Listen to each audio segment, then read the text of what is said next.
Turned on. He's on now.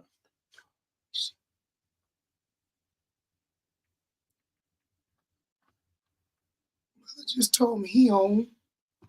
Brother Durrell. Muhammad, I'm trying to figure out how he on it. I ain't on. Said he on now? Yeah, he just texted me. Said he on. Okay. Okay, yeah. Yeah, he just texted me. Said he on. Right.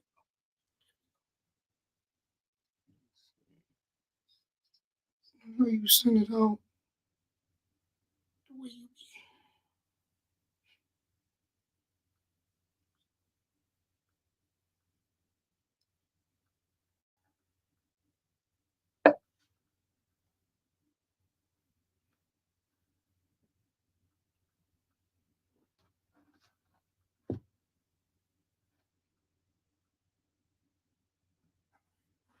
I just texted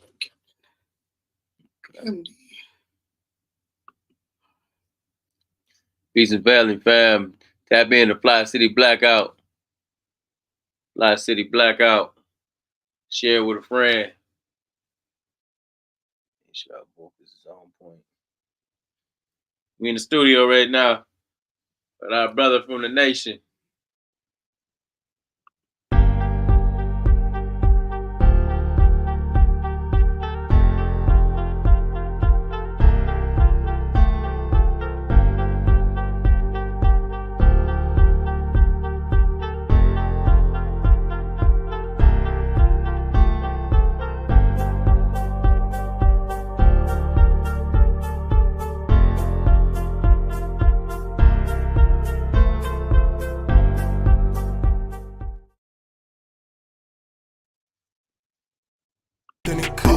We light it up like sauce in the sauce in the sauce. We light it up like sauce in the sauce in the sauce. Fli-City got some dogs in it, dogs in it, dogs. Fli-City come off authentic, authentic.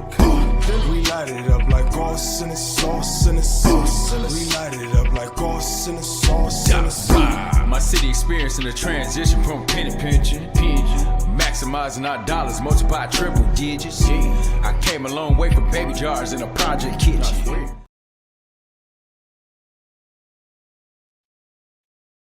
All right, peace and blessings, peace and blessings. Share it out. Make sure you share this out. Tap in on Fli-City Blackout on Facebook or YouTube. Make sure you share it out. We want to make sure everybody has the opportunity to tap in.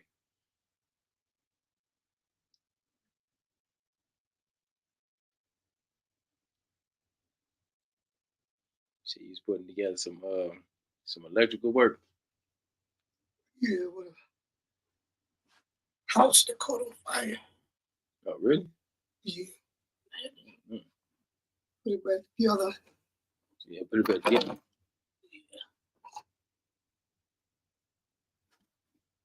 So we live. We got Sister Haynes on. Sister Haynes, what's up? What's up, Sister Haynes? My nephew on. What's up, nephew? Make sure you like. Jai. What's up, Jai? Make sure y'all like and share. Subscribe to the channel. Share it out on your networks. Yeah. Before I start, we were supposed to start at 6 o'clock. I was running a little behind. I'd like to ask the audience and the host, please forgive me for my tardiness, charging to my head, not my heart. The brother normally on time. I ain't gonna hold you. The brother is normally on time. So we can't even get mad at you for this, brother. You're talking about atonement, so maybe I'll be accepted. We definitely talking about atonement. Man. Hoping everybody has a blessed new year. You know, we are gearing up to be doing some amazing things this year, right? Peace and hey, how you doing, Miss Sherry Allen? How you doing, Aunt Flo? Flo in the house. Hey, you go Captain D. What's up, Captain D? Captain D, salam alaikum. We just got We present for peace. We present for peace. We just got the line with good old Captain. Peace and blessings. We see you, dear. Captain Dennis, I want to say, man, it's been a blessing to have Captain Dennis in my life. Come on now. Because every man need a captain. Yeah. I'm talking about a captain. That's right. Somebody that know how to put that foot in your behind, but do it with love. Come on now. And then know how to inspire you to move you to be the God that you were intended to be. Come on now. I just want to say that live, that I thank God that Captain Dennis and I came together. And in the short time I've been under his tutelage, getting guidance and information from him to help me better help the Honorable Minister Louis Farrakhan. I've learned a whole lot and been able to grow and develop to change my life, to see things more from a spiritual aspect than a physical aspect. Come on now. And Captain Dennis does that. And he always pushes you to the Honorable Minister Louis Farrakhan. I want that to be known publicly. No matter what people say, Captain Dennis has always told me to watch, look, follow, and take in the guidance and instructions of the Honorable Minister Louis Farrakhan. He never led me nowhere else, told me to go nowhere else, do nothing else. He always told me to go there. And you can't go wrong following a man who for 68 plus years has been 10 toes down, never bent, never crawled, never scratched where he don't itch, never said to the people, give up, never bowed down to the powers. He's 90 years old, still speaking truth to falsehood. You talking about the honorable one?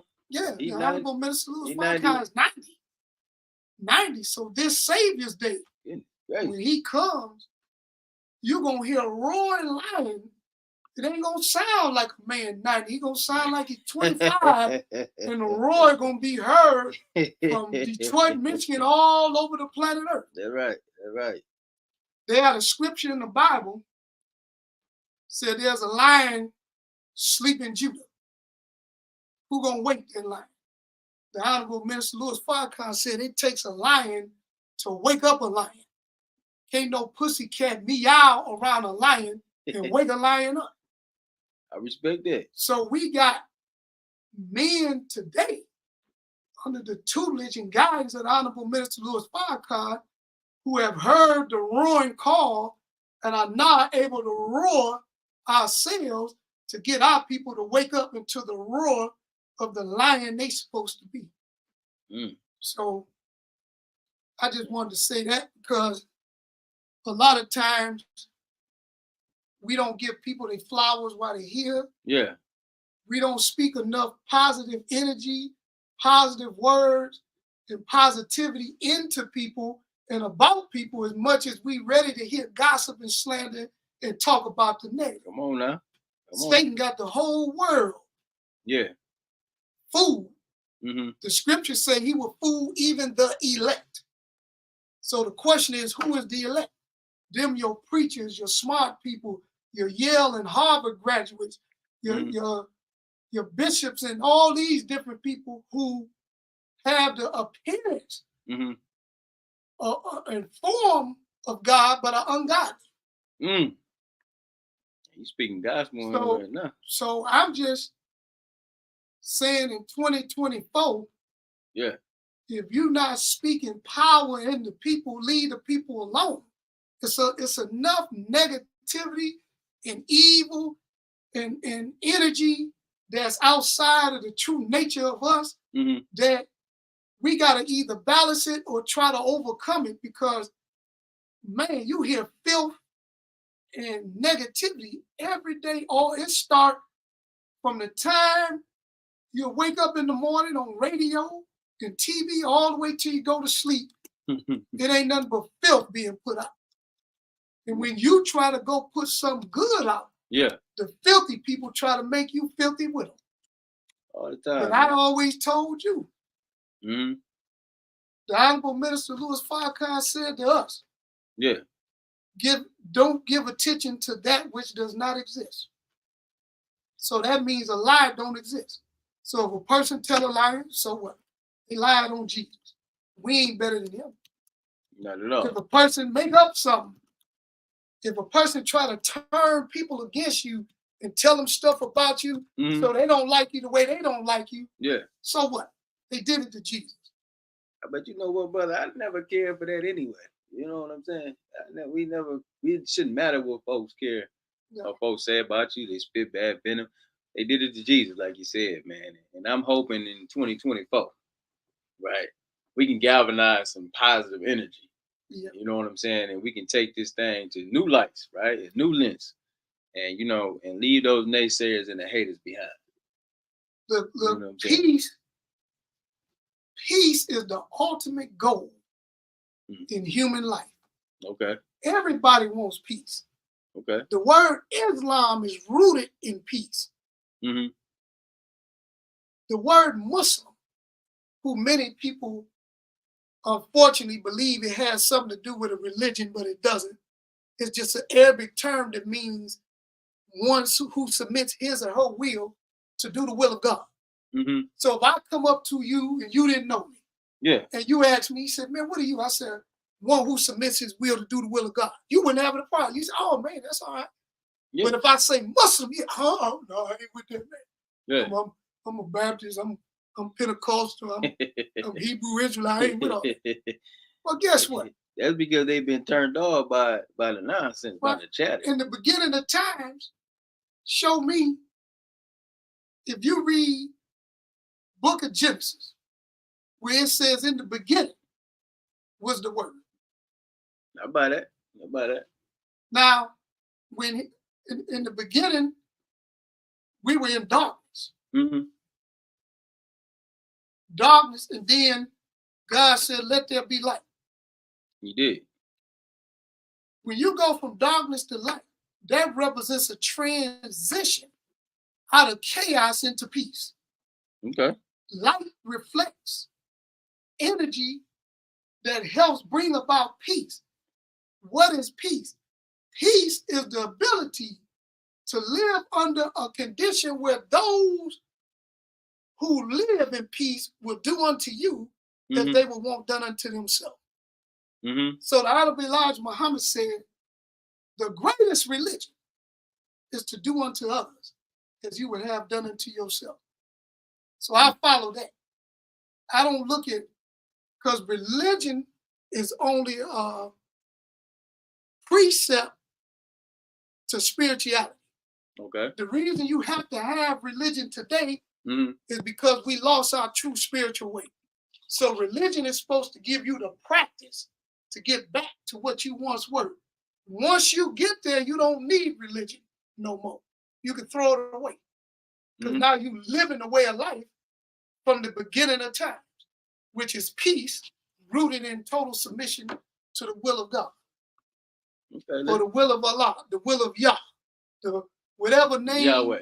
Whatever name you want to call the originator and the creator. So I tell you this. Why do you feel, right, when you're talking about, spirituality, you're talking about this community, the way of life, why do you feel, we in a situation that, we find ourselves in today? Like, why do you think the world is the way it is? Because a lot of people operating, they don't have no connection to the spirituality. They ain't operating under God's pretense. They not doing the work of the honorable one. Right? That stuff is not happening right now. Why do you think that we so confused and so dejected, and everybody backbiting, and the world is so evil, and we so quick to uplift some nonsense and negativity, right? What you think is going on with us? Is it us as people? Is it just the way of the world, or this was written? That's A loaded that's question. that's a wonderful question, though. Okay. Because in that question is the antidote What's up, for Melissa? the condition. What's up, Barbara? What's up, Yolanda? Love, the lack of love, Mm-hmm. is the reason why you see the suffering of one another towards one another as you see. Right. Paul wrote in Corinthians, love is kind. Love is patient. Yeah. Love is not boastful. But the one I like is love does not record or remember your wrongdoings. That's deep. And in this society, Mm-hmm. you threatened somebody 2 years ago. Yeah. 2 years later, they'll just keep bringing it up. Yeah. Oh man, you threatened me. Okay, when do the wrong that's been atoned for no longer be used as a means to cause you harm or discourse amongst the people? I agree with that, though. Yeah, I agree. You know, sometimes people do be hurt for years. And I understand when you talk about true atonement, that's really, really releasing that hurt, right? And forgiving, right? But the thing is, sometimes people have to understand, though, in this life, in this world, like you have the due responsibility. If you've done wrong to somebody, then it's your job to go to that person and right the wrong, right? You can't be letting 2-3 years go by without you admitting your wrongs, right? Yeah. If you're talking about you atone, right? That's true. You know, if I done something wrong to somebody, if I hurt somebody, right? It's my job to go to that person, right? In pure, genuine spirit to say, hey, listen, I may have wronged you, did you wrong, said some stuff about you, hurt you in some type of way. I apologize, right? And I truly mean it. And that means not doing it again, right? So it doesn't be brought up again. There you go. Right? But a lot of times folks, they don't come and tell you, they did you wrong. They just expect life to go on. Or you to have you atone yourself. One of the Elijah Muhammad said, think 7 times before you speak. So let me do this. One of the things that we suffer, and I'm including myself, we suffer as a people, is the fundamentals of how to treat one another and deal with one another. With you, I don't tell Brother Rodney, I tell you. And then we go talk about it. I would expect that. We don't do that no more. Why we don't tell somebody we know going to take our side and pat our back. Or get the word back to you. And don't like you either. And they're going to join in on it. Yeah. And then it starts to spread. And then hurtful things got said and done to the point that now we need conflict mediation or resolution to take place, or it's going to evolve into something negative. Right. I think if we love ourselves as much as we say we do, we'd be able to know how to treat one another and express love towards one another, regardless of the flaws and faults of our people. The Honorable Minister Louis Farrakhan said he don't care how wicked and evil a black person is no such thing as they cannot be redeemed. Yeah, and I agree with that. There's no such thing. And he said, never turn down a person who apologizes to you. Even if you think the apology ain't real or is not sincere, never turn it down. Because the purpose is for you to learn something as well as the person who's giving the apology. So the minister said, when a man falls, he said, don't be happy. He said, learn. Learn from their fall. Don't be, a person you don't like, he fall. We be happy. The minister said, don't be happy, learn. Because the same way he fell, or she fell, you can fall. But if you learn from the fall that they had, and then try to avoid that fall, then you will be all right. But we like, because we deal a lot on emotional level in our lives. And we have a lot of people who classify most people don't know what emotions is. They just think if you do something out of anger, they call that an emotion. If you do something, that ain't necessarily emotion. That's a extension of an emotion. Emotions are the exact opposite of that, which comes from love. Right. So what you mean? Love is the supreme expression of an emotion. But what comes out of love is the dictates of emotions. And so the minister has in study guide, we got study guides, and in study guide 18, it's called Rising Above Emotions into the Thinking of God. Okay. So a person say, well, why do you need to rise above emotions if love is the supreme of emotions? Why do you need to rise above them? Because emotion causes you to discriminate.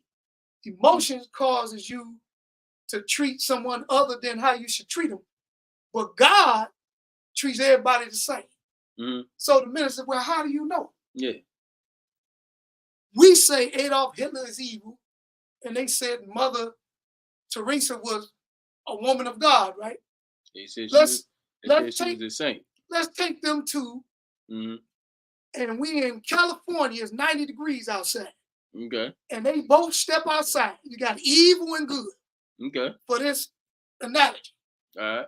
The sun shine on both of them the same. It ain't gonna treat Hitler different than it treat Mother Teresa. It ain't gonna treat her no different than it treat him. Right. If they step outside and it's raining, they both get rained on the same. That's how God works. He don't deal in emotion. God deals in truth and what's right. Okay. So we have to learn to deal in the same way. You can dislike a person to your core, but if they have a right to have something that you have the ability to give them, you should be able to give it to them because you're not doing it out of emotions or out of kindness. You're doing it out of trying to be one with the Creator that's inside of you. So that's the goal, to become God. The Bible, a lot of people are afraid to speak in that language because they think it's blasphemous, but that's because they don't study and read. The Bible said, ye are all gods, children of the Most High God. So we little G's of the big G. But in the beginning, God said, let me make man in my image and after my likeness. So when you had your son, he in your image, and after your likeness, you the father, he the son, so he from you, so he of you. Right. So if we come after the likeness and image of the Creator, that means we are from him and of him. That means we have the ability to express him through this form. Okay, about that. Yeah. So what I guess the thing is too, man, when we saying, you know, we are under attack, man. When you talk about spiritual, when you talking about for the culture in this community, right? We got a lot of atonement that need to take place in this community, right? And that's one of the reasons that keeps us divided. And I myself, man, you know, I may have, you know, problems with certain individuals, people, right? You know what I'm saying? And it's not necessarily something that, you know, you choose to have these issues with. But what I'm saying is, like, we got to be real respectable out here. Like, if we doing a bunch of buffoonery, a bunch of clownism, and you just being negative, right? You being a thorn. A lot of these folks out here, they plants, right? They don't serve a true purpose. They like disruption. They come in to disregard communities, right? Divide folks, groups, individuals. And that's all for a purpose. People be doing that, right? So then that's when I be having a problem with those type of people. But then I got a problem with that overall, right? That's how we became defeated. That's how we in the situation that we in now. But let me tell you the antidote in 2024 around that. You just follow the purpose that you given, and do the work, because any stoppage to respond to buffoonery is really a distraction Satan uses, because he see how close you coming to being successful in the mission. As soon as you start to do good, and you start to make stuff happen, here come all these different things out of nowhere, Mm-hmm. attacking and Yeah. making stumbling blocks for you. Yeah, for sure. But guess what you do? What's that? Pay no attention and keep rolling. So my greatest example is the Honorable Minister Louis Farrakhan. They don't talk so bad about him for 68 years. From the government to the Jewish organizations, Right. to people on the street, to the Malcolm X love, all these people. Now I rock with Malcolm X. All these people talk about the minister. Yeah, but And you got people that I rock with the minister. but now. you got people that they still believe in the government theory What? that the nation killed Malcolm, even though the truth one came out and his daughter did a press release with the attorney showing that the FBI sent agents in to kill him, but we still answering from different people. Was it the FBI or the CIA? Because they work together. They work for that, but it was an actual New York police officer that was working for the FBI that a brother who played like he was Muslim who helped assassinate Malcolm X. And let me say this right there. See, that's what we be having a problem at, though. Yeah. You got brothers, man, that's working, there's double agents out here, right? You got people out here that's standing on the front line trying to make a difference, but you got folks, man, that hate it. And they look like us. They will go and do the work of the oppressor just to go ahead and stop somebody from doing the work of the righteousness. And that's what I be saying. Now we have to be vigilant and alert, but you have to close your circle and your ranks. So in today's times, it's easy to close the ranks. How you do it is, you could have been friends. This is what I'm learning. I knew a guy for 20 years, but I just met him a year ago. That's heavy, ain't it? I knew him for 20. I've been knowing him 20 years, but I just met him a year ago. You met the new him, huh? So what that means is, I thought you thought you knew he was a certain type of person. Yeah. But once I really met him, now I can make a decision. Close the ranks, move him out. Yeah. Close the ranks. That don't mean that I hate the brother. That don't mean that I don't want to see good for the brother. It's like my mama used to say, I love you from a long distance. I love you from a long distance. And Mother Deloney said, so I'm telling you, I'll never forget it. She told me this during Juneteenth. It was about shout out to Mother Deloney. Mother Deloney, all of the wise people who put into the young people their wisdom, and we utilize it. Yeah. We have to give them credit for what she told me, something that made me change how I look at anybody. She said to me, if certain people, she said, if it wasn't for them being human beings, I wouldn't have respect for them at all. Now she says that. So she says you have to have respect for everybody for being a human being. I know what I said. So I had to sit there and I said, oh. When she said it, I said, man. So I said, okay. So I can, if I dislike you to the core, I can respect the fact that you exist as a human being because God allowed you to be here, but I don't have to like you at all. I ain't got to like you at all. I ain't got to like you at all. I'm going to tell you right now. Let me interject right there. I don't like some folks in this community. It's well documented, right? I just don't like some folks, Jay. I hate some folks, right? And you know who you are. I hate you, right? Now, let me get it right, because Mother be like, don't hate them. That's right, don't hate them. You have to respect folks, and you have, just like you said, you got to respect people because they're human beings. But I just like some of you suckers out there. That's some real stuff, though, right? You know what I'm saying? But I don't hate, because for the Most High, the spirit that is in me, it doesn't even do me no good to hate nobody, right? But I dislike your actions. I dislike what you do. I dislike what you represent. Just like when the brother said, man, you got folks that live in, in your community that try to be others' community, but they really working for the other side. They really working against you, right? And I guess that's what I be having a problem with. But you know how you can identify some people. So we've been identifying those people. We call them sellout, gatekeeper, whatever. And we've been identifying them. The main folks that be calling folks sellout, gatekeepers, nonsense. You fools be But- the ones selling out. But we've been Going misidentifying. back, talking with the CIA, with the Do Fed. you know? They plants, Jay. I can't stand them, I bro. know, but we've been misidentifying. What's- Mostly black people use people getting money from the powers that be, Yeah, people working with the powers that be, yeah, as the gay people said. That's not the measuring stick. yeah. You know what the measuring stick is? What's that? Any person Mhm. that lack love for themselves and our people Yeah. is an agent. So So, you know, so, people so can say that- this how people you can know say- if you lack love. People can say they lack. People can say that they love the No, culture. your action. They can say that they love. No, I'm just saying. This is what folks would say. They say, "I would love my people. I love, us and representing." No, what we I'm gonna tell you represent." what love is. We said love is kind. Yeah. Love is patient. Yeah. Love does not boast. Yeah. Love does not keep record of your past wrongdoings, right? Yeah. If you see any of those attributes violated, they don't love. If they're They not don't patient, love. They don't love what? They don't they love don't love. themselves. They and love don't the- love themselves, so people. they can't love the people. Love for self has to be first. It's That's got to impossible. be the first. It's and foremost. impossible. Mhm. Though we think we love people when we don't love.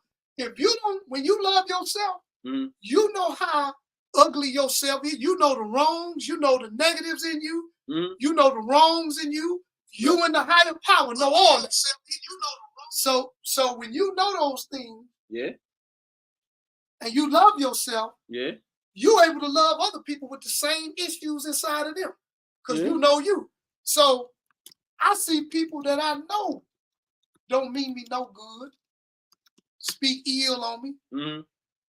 but I guarantee you won't find one person tell the truth that'll say, I did the same to them, to somebody. They'll tell them, somebody may say it, Yeah. and it'll be untrue, Mhm. but I don't even respond to untruth no more. If a person lie on me, I don't even say that. I don't say nothing. I just let them do it, and I just let my work speak for themselves. That's what you That- have to do. That's what I've been telling you. As a young warrior, though, man, I be having problems with that. I know. You know what I'm saying? I just can't. Sometimes it's like you got to check that type of stuff. Like I have to. I guess I'm working on myself. You know what I mean? And this is a continuous effort. But as it stands today, like, man, you know what? I continue to keep doing the work. But sometimes I will get sidelines and sidetracked by having to go ahead and check those folks, right? I'll get in the chat real quick, right? If I have to get on folks' head who be on the podcast talking that silly stuff, I got to get on their head, Jay. It's just in me, right? It just come back from the old school ways and old ways of saying, like, man, you got to check those things. Those things is like checks and balances. But it never mean that I took time to, get in the mud and slang mud with them. I just have to go ahead and really kind of not say explain something, but you have to clarify things so folks don't get it twisted, because a lot of people out here is gullible. People will listen to what somebody said and think there's gold. I know, And but it could be a listen, lie. It could be a lie. It could be malicious, right? Folks have that type of intent. But like if you don't stop and say nothing about it, you let lies and propaganda run rampant through the community.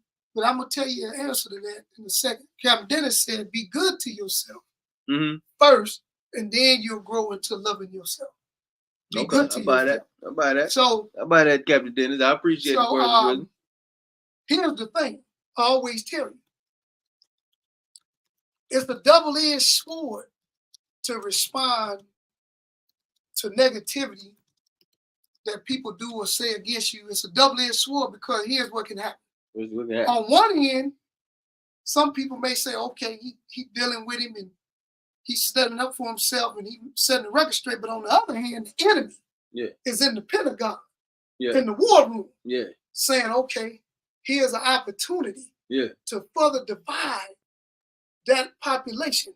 Because that DeWaun got a group with him, and the person he having the power got a group with them. And what we're going to do is send in people to feed both sides to keep it going, and that'll keep them off the focus of us and what we're doing. And by the time they get back focused, we'll be too far ahead for them to do anything to us. So my goal is to stay focused.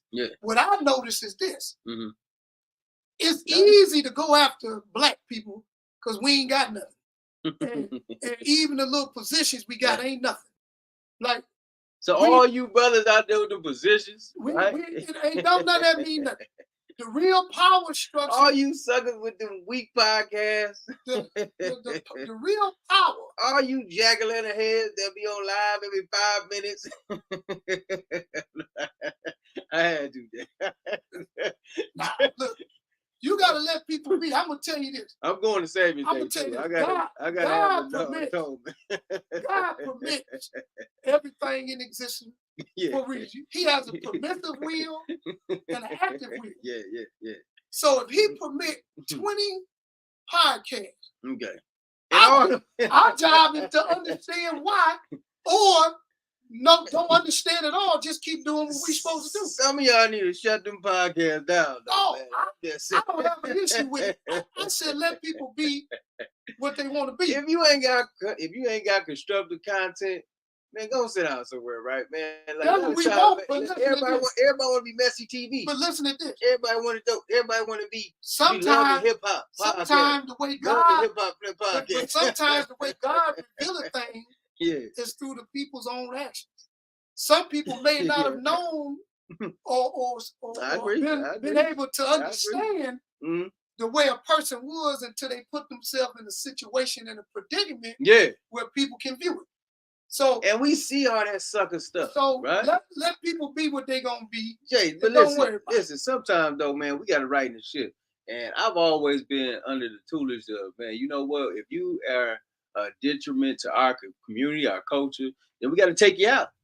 Where that type of energy at though, Jay? We gotta be taking folks out. It's gotta be in blood. But we gotta stand for something. We don't have that. So one thing I learned from Captain Dennis, being around him, is loyalty. I respect loyalty. We don't have that no more. So why don't we got that? That's because we got all these agents. Right. So the old school, see, loyalty is like this. Say you go out here on the streets and do something wrong, and I know you was wrong. For sure. I'm gonna stick with you, but I'm gonna get in your behind closed doors. Yeah, and I'm gonna ride your butt. I'm saying, come here, DeWaun. I respect and that. I'm gonna get on you, but the world don't need to know I got on you. I'm gonna get on you, but I'm gonna stick with you. Right. Now, when you cross the line, the only time you should break your loyalty is when a person crossed the line and commit a sin against God that's so egregious that you got to get kicked out of the loyalty club. What is so egregious that you got to get kicked out of the loyalty club? Now here's what you part of human trafficking. You rape people. Yeah. You're a pedophile. Right. You working with the government to take down good people. Yeah. Them are some of the examples of getting kicked out of the loyalty club. We got some of those going on right now, though, Jalil. But some people don't.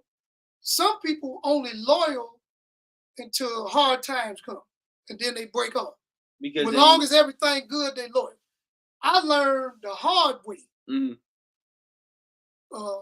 was loyal and who wasn't loyal.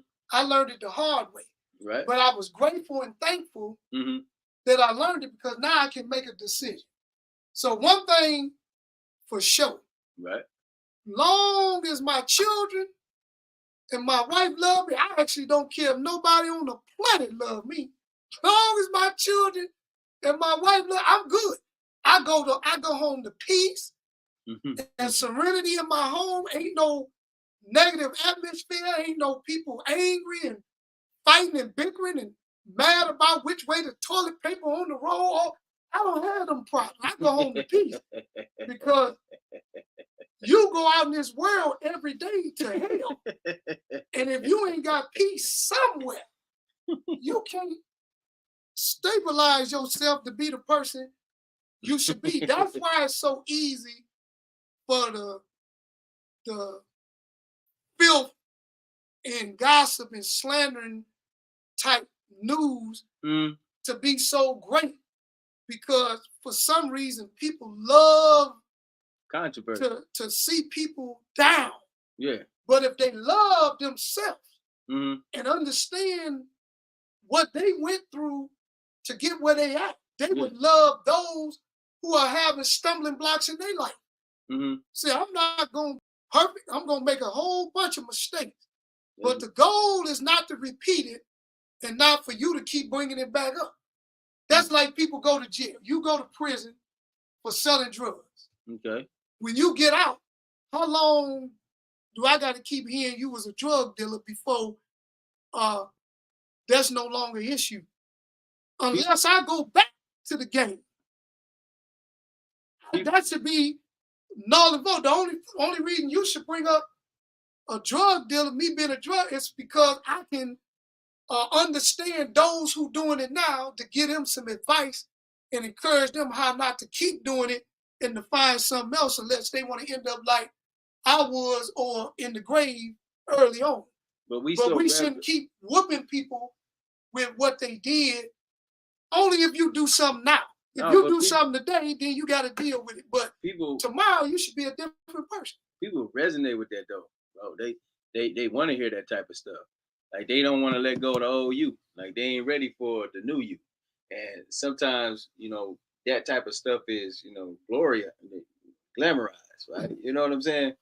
But you know what? I agree with you though, bro. Man, like, man, Dennis said, never in history has there been a leader who did not have a Judas in the ranks. I believe I agree with you. So I'm gonna tell you though, the reason why I believe that's a lie, one of the reasons, is because for you to become an effective leader for the people, you got to learn how to deal with Judases in the ranks. Oh yeah. But you got to also learn how to deal with Peters in the rank, with James in the rank. Yeah. See, what people don't know that don't study the scripture, all of the disciples punked out on Christ at the last minute. Man, he said he came down. He was about an hour left before he about to go to the cross. They in their sleep, knocked out. He woke up. Hey, get up, Peter. Get up, James. Man, can y'all? He said, y'all couldn't tarry with me for an hour? An hour? Y'all know I'm about to go to the cross. Y'all in here sleep? Yeah. Like ain't nothing finna go down. Y'all ain't no post. So I'm looking at, I'm like, man, we take the scriptures and we don't utilize them properly in some cases, because for me, the disciples are not for me to read about and be at awe about them. They for me to read about, see which one of the characters in them may be in me, so I don't punk out on the minister. So you saying it's up to us to read those, like to read the Bible. All of them had characters. Like Peter. They had roles. Like I show you, I know a bunch of Peters. Peter was tough as heck, wasn't he? You remember when he was on the road? Him and Jesus was traveling, I think, to Damascus. But if I'm wrong, pastors, y'all correct me in the chat. But I think they was on the road, and Peter. Shout out to everybody in the chat right now too. Peter took his sword and cut off the ear of one of the people that had approached Jesus. And Jesus looked over at Peter like, man, you know what's wrong? And you know, they say he put the ear back on. And so my thing is, what did Peter do, though, when they took his man out? When they went to take his man out, what did Peter do? Peter, they said before the cock crowed 3 times, Peter would deny Christ. So when they say, hey, Peter, ain't that your man for the... No, I don't know who you talking, but you just cut an ear off. You was one of the toughest cats in the crew, ready to wield the sword. Yeah. But when he came down to your man finna go to the cross, you denied him. You punked out. 3 you times. Like, I don't know who he... They point, hey, ain't that your man on the way? No, I don't know who that is. So I said, man, I know some Peters in the ring. They tough as heck. Yeah. I'm with you, man. They'll fire on somebody quick. But when the real war go down, which is the war for the minds of the people, come on now. Are you willing to step up and fight before they take us to the cross spiritually and mentally, or you gonna deny your brother 3 times before we get took out? Man, these weak brothers out here, they gonna deny you 20 times. They ain't gonna sit up there and go. They not gonna do it. They just not. You said what? Anybody? I never knew this man in my life. They ain't got it in them. you know, like the folks of the past, like that was the realest time that we ever had some real soldiers, right? These brothers out here nowadays, man, they can't hold water, man. Listen, man, let me deal with it. Let me interject real quick. You know what? We need us to really rise back to the occasion again. Okay, we need some real soldiers out here that's on the front line that's willing to do the work. We not talking about it. We not crying about it. We not trying to wait for somebody else to do it. Listen, we gonna get to it ourselves. Listen, if we don't have that type of energy about ourselves, if we ain't got that type of diligency, if we ain't sitting up here trying to be the difference, and we ain't sitting up here being on some fake flippity flop, right? That type of stuff, then it's a handful of us that's really gonna be out here and ready for whatever, right? And that is short of dying, right? And that means that you really have to stand for what you believe in this community until we got folks that's really ready to band together, like everything that we said. When we talk about having true atonement, and when we saying like, hey, listen, we out here for a cause. I love what Brother Dennis is dropping. The Jews you dropping. We not playing checkers. We playing chess. So we gotta be very strategic about our moves. We are dependent on each other. So when we backbiting and we tearing each other down, you best believe the enemy is looking at all that and they exciting that, right? They want that. They don't want us to go nowhere anyway. Until we start making it an issue, we start standing for something, we living by values and morals. And that's what I respect about you, because you do have a moral system, right? It ain't just some stuff you just coming up here, put a suit on, 3-piece suit on, and just saying and quoting verses, right? This stuff got to be in you. Yeah. And you know, I always get on you, buddy. I always get on you, but I tell you, when I be ready to go off on people's head, like, you know what I'm saying? And then people have done me wrong, though, Jalil, and you know that. Yeah. I'm not even gonna sit here and play. Yeah. But it's been 2-3 years, and I might bring it up again. I mean, you know what I'm saying? I get it. I always tell you, I get it. You can't go out on your people, especially in the public. We got to bring them to a closed door, because the enemy can care less about us, but we should have enough care about one another to resolve our problems. That's right. It doesn't matter. I respect that. What a person say about me, it matters what they do to me. So you can call me all what you want to call, say what you want to say. Yeah. But like your mama used to say back in the day, but if you put your hands on them, we got a problem. Oh, so it matters what you do, not what you say. Yeah. So when the Honorable Elijah Muhammad said, do for self or suffer the consequences, that's not just meaning have create a job, be an entrepreneur. When he said do for self, it also means that you have to take upon yourself, myself, to make a change in myself to reach the goal of godliness, regardless of whom and what. So the goal for 2024 is God, but not God in outer space, not God some mystery somewhere, but God that's in you. This God is in you. You ain't talking about the one that's in all these Baptist churches right now. No, we talking about the one that's in you. You ain't talking about Michelangelo over there. You ain't gonna find God nowhere but in you. And if you look for him outside of you, somebody gonna give you a God that don't represent you. I get that. Black people, we all over the place. Don't you know we the only people who support and stick by every other people on the race but ourselves? You have black people fight for the LGBTQ rights. You have black people fight for Asian rights. Yeah. You have black people fight the Palestinians for Palestine, but ain't no black people sticking together to fight for black people. They feel like it's wrong. Why is that though? To want to fight. I'm gonna tell you this: charity starts at home. Yeah. If we don't get ourselves together first, how we helping everybody else and we ain't right yet? Man, I don't know what food. You be looking crazy out there fighting for all this. It's wrong what they doing to the Palestinians, and we know that the evil that's happening.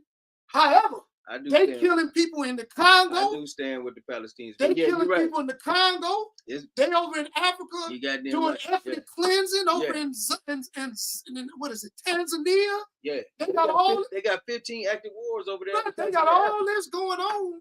And we ain't hear nobody crying about all these people dying. Sean King, listen, let me go ahead and get in on this. Sean King, listen, man, I see you dropping all that stuff about the people of Palestine, right? but there is 15 active wars on the continent of Africa. Ain't nobody said nothing about what's going on in Sudan. Nobody talking about in the Congo, the Republic. Ain't nobody talking about in the Tanzania. Right? We got all these wars going on. Our people been over there suffering for umpteen years, and we ain't said nothing Ain't about nobody it. saying nothing. But we gonna be quick to go to battle and share all this crap about the Palestinians and Israel. Israel know they on bull crap, but the rest of the world on bull crap too. Right? We got to call all that stuff out. It's wars here going on here in this country. And between black and white. We can't even get enough black people standing together here in the community of Flint, let alone sitting up there talking about what's going on in the continent of Africa. That's what I be trying to say. Our focus is off, though. So we saying today, people saying I'm unapologetically black. No, yeah, well, what do that mean? Because to be unapologetically black means that you gonna take care of the interests of self first. Yeah. Before you take care of the interests outside of self. And self, if self is black, then black comes first. Yeah. So that's like me. My home in disarray. Yeah. And it need fixing, but I'm out here fixing everybody else. Don't fix mine. You know what? That sound crazy. Now, I'm gonna tell you, my lady told me that too. My lady told me that, like, man, listen, we can't be out here, you know, fixing up all this stuff, fixing up properties in the community, and we ain't fixing up on our own. That do look crazy. I ain't even gonna hold you, right? But that's what we doing out here. We taking care of everybody else's business but our own. We ain't even really addressing this stuff. And like when I talk about national stuff, that's one thing. But we can't even get the shit together here in Flint. They got these opera dollars that they done spent. They done put $40 million back into the general fund. And these is black people on that council that did this, right? When you talking about the elders around the corner need fixing on their properties, and we got funds and resources in the city, and we not allocating dollars to a true issue that can be done, that can fix, that can raise the property value here in the city of Flint. We're not doing that. But then we'll be worried about some stuff going on in other countries. We got to start looking at what's going on in our community. We got to start challenging. We got to start challenging the people that's in this community. From the head, from the head. We're gonna get to that. We're gonna get to that. But listen, when we're talking about the head of this city, the administration, when you talking about city council, when you got these branches of government that's supposed to be representing for the constituents here in this city, we have to take care of home. Y'all should be looking at how we gonna really boost up the morale here. How we gonna give back? How we gonna do real charity, right? How we gonna work on behalf of the folks here in this city? Man, I get so sick and tired because we in these predicaments and we ain't got nothing to look forward to. There's no light at the end of the tunnel. Ain't nobody giving us no hope here. But we ain't looking for y'all to give us hope. What we saying is we all got to be working together. But them folks be so twisted because they in position and they think that they got the way and they trying to go ahead and get something for them. I hate that stuff, though. I understand it, but let me clarify. Now, that's some stuff I hate. I know, but let me clarify this. Number one, politics ain't gonna save black people. Period. Politics ain't. Not at all. It ain't gonna even put a dent in helping black people. But the finances of us really getting together and having true capital. Because politics was born out of a system of Satan. It didn't come from God. It came from people who worship Satan.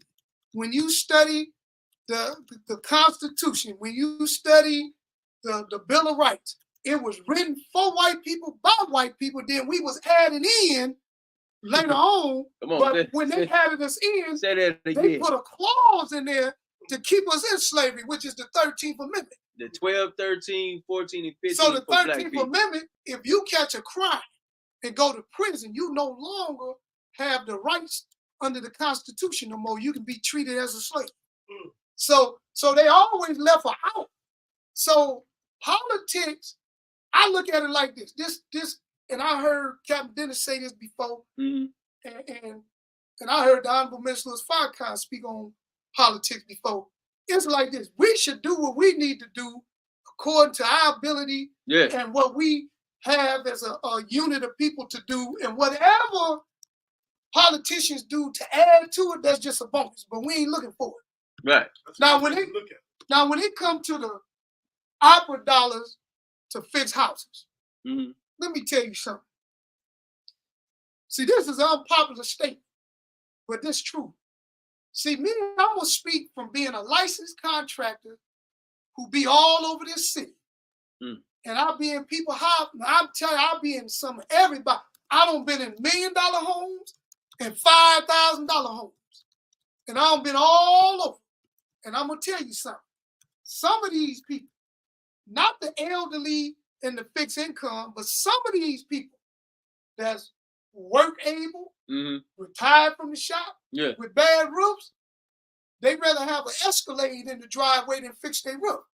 They rather put up a Christmas tree and buy their grandbabies $5,000 worth of toys than put a new roof up. Okay. So now it comes down to what's your priority. I know it because I've been in their house. I went in houses where they had. Hey, I like that dude. I went to a house on Russell. It had 3 cars in the driveway. The 3 cars was worth more than the entire block from DuPont to Saginaw. Now hold on, Jalil. Hold up. Hold on. An Escalade, a Maserati, and a Benz in the driveway. Hold on. He's staying there? Yeah. He was talking about my house. No, but this is what I'm saying. His house look a little raggedy, but when you go in the inside, it looked like a palace. Come on now. He got but he got it decked out on the inside. But big shout out to all the brothers with the raggedy shacks, with the plug inside. Yeah, but the thing is, it's about the inside though, baby. You got to fix the outside. Now, it's good to have the inside. Yeah, that might be a decoy. It could be because they don't want to bring attention. I ain't doing nothing. But listen to this. If you want to get into the real estate game, and we're talking about economic empowerment, right? Come on now. In order to bring up the empowerment value of your community, the outside of your house has to look a certain way because what they do is they take what's called the median of the neighborhood. So say you want to sell your house, and you say, well, I want 150,000. This is what they're gonna do. They're gonna go and within 6 or 7 block area around your house, they're gonna look at what the houses cost, what they sold for the last time they sold, and then they're gonna take the number you want, the average of the houses, and then they're gonna say, okay, this is about what you would be able to get. Unless somebody want to give you more, right? But if you got a blighted house next to you, no matter how good it look in the inside, but the outside look like the house about to fall, you ain't finna get 150,000 in the house next to you. Look like from the outside it ain't worth but 5,000. Listen, let me tell you something. Let me tell you something. Listen, I do respect everybody, man, who take care of their house, man. Especially that inside looking good, but you right. The outside, the value has to look good. You got to pick that trash up off the street. You got to take care of that block. Take care of that grass, cut it, make sure you're looking good. Because you know what? If your house is looking down bad, you bring the property value down on mine. And this is a group thing when you're looking in the neighborhood. We as one got to look at how we building ourselves, how we building our community up. We have a responsibility of making sure not only our house look good, but our neighbors look good, right? Our children are safe on the block. That's a responsibility that we grew up in. Like I remember growing up in a community like that. We was organized. Like even the brothers in the street, they would be picking up trash. Everybody was cleaning up. And don't let me finish a popsicle and then ride down the street and throw it on the ground. You know, they gonna hawk me down. They ain't gonna pull me back by the ears to go ahead and pull that up, right? And that's the type of stuff that we got to get back to. It's like really taking care of home, right?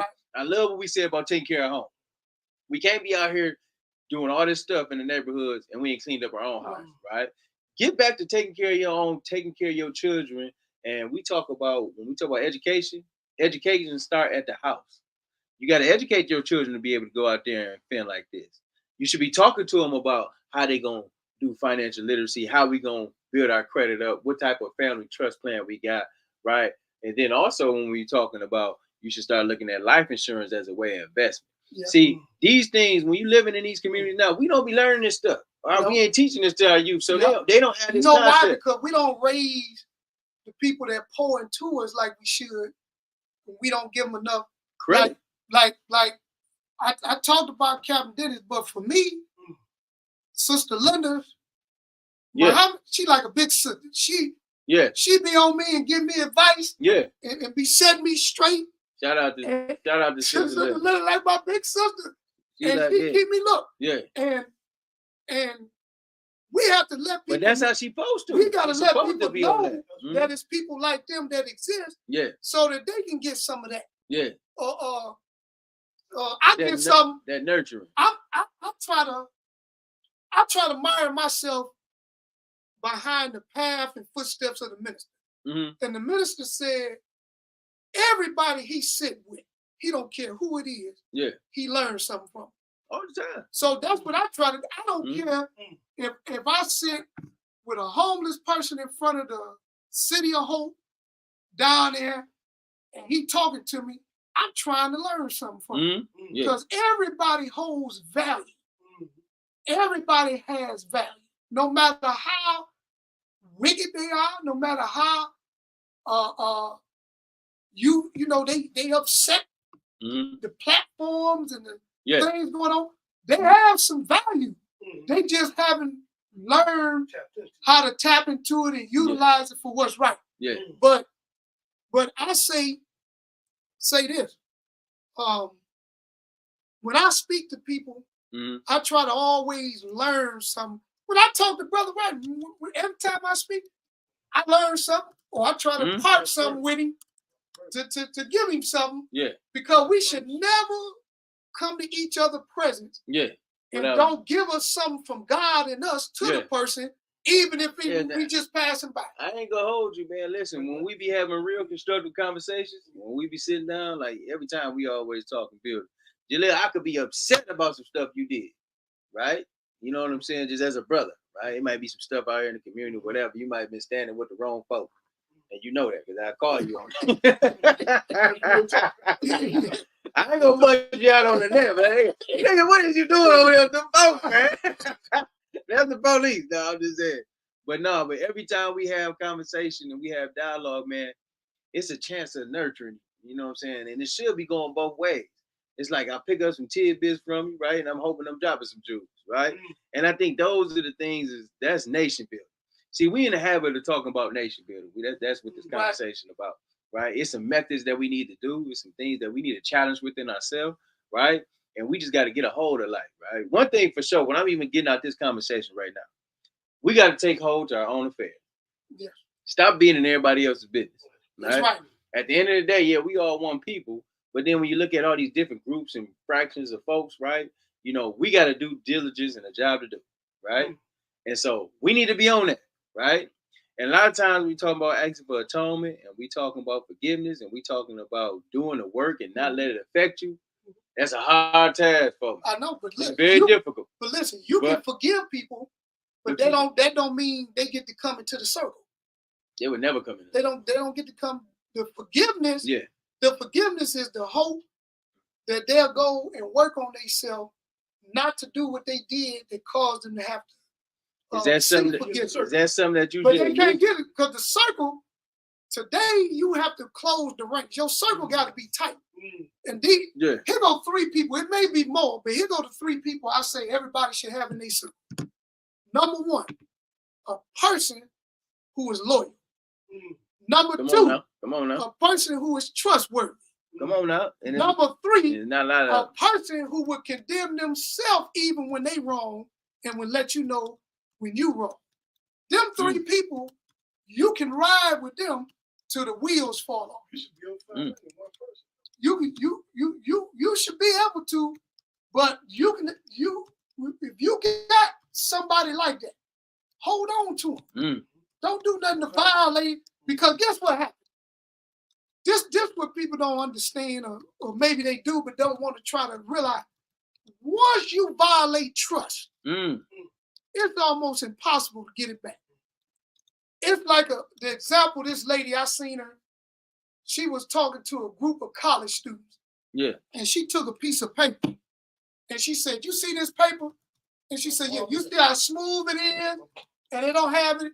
And she said, "Yeah." She said, "This represents the trust we got with each other." Then she took the paper, balled it up. She said, look. She said, "Now, we can try to rebuild the trust. I can get an iron and even iron, but the paper will never look like it looked at the beginning. Never. It'll That's never a good analogy. Yeah. So But that's why you try to. So we have to work hard not to violate one another's I'm trust. talking about out the gate though. Don't try to, don't try to. No. Once it's broke, that's what he's saying. Once it's broke, it'll never be this. It'll never be smooth as this. So what I'm saying is, we should be focusing on, right? You're talking about applying yourself from the beginning, from the gate, right? Being a trustworthy person, right? Being an honorable man and woman, right? But look, I'm gonna tell you, Captain said we need to have a vetting process when we're dealing with people. My new vetting process in 2024 is I don't have any expectations of nobody beyond them being themselves. So if they do something wrong to me, it ain't gonna surprise me, ain't gonna hurt me. If they do something good for me, it ain't gonna surprise me, ain't gonna make me happy. I don't have expectations of people beyond being who they are. It's like this. Are you selling people short then? No, you don't have no expectations. I don't have no expectations. What that mean is they can just do whatever. No, I ain't gonna put them up here. I ain't gonna put them down here. No, what that mean is you can't surprise you who you are. You are who you are. Right. What that means is you can't surprise me. I hope that we all strive to become one with God Himself. But on our road and travel to get there, how some of us do it is different than others. Yeah. It may be some hiccups, some bumps in the road. For sure. But I'm not going to judge the person for their hiccup. I'm not going to get on the person. The things that I'm going to be on is like this. If you tell me you with me, and you say we solid and we together on the mission and the cause to change, then I'm with you long as you're doing what's right. When you do wrong, I'm not with wrong, but I'm not abandoning you either, throwing you away. I'm going to come try to find out why you did the wrong. We're going to work on the wrong. And if you did the wrong in public, you got to correct it in public. If you did it in private, we can correct it in the privacy. That's right. But what we can't do is allow it to keep going, and we don't say nothing, because what happens is it becomes a cancer. Then the cancer begins to spread. Yeah. And then we coming in when it's in stage 4 trying to deal with it, and it's too late. Shout out to you, Sister Linda. Peace and love to you. You absolutely right though, bro. You absolutely right. Like, man, we be trying to address the issue at stage 4, right? You know what I'm saying? You got 3 years, you got 3 hours left, right? You know what I mean? We trying to fix the problem. 3 hours, and we trying to fix one thing. Just like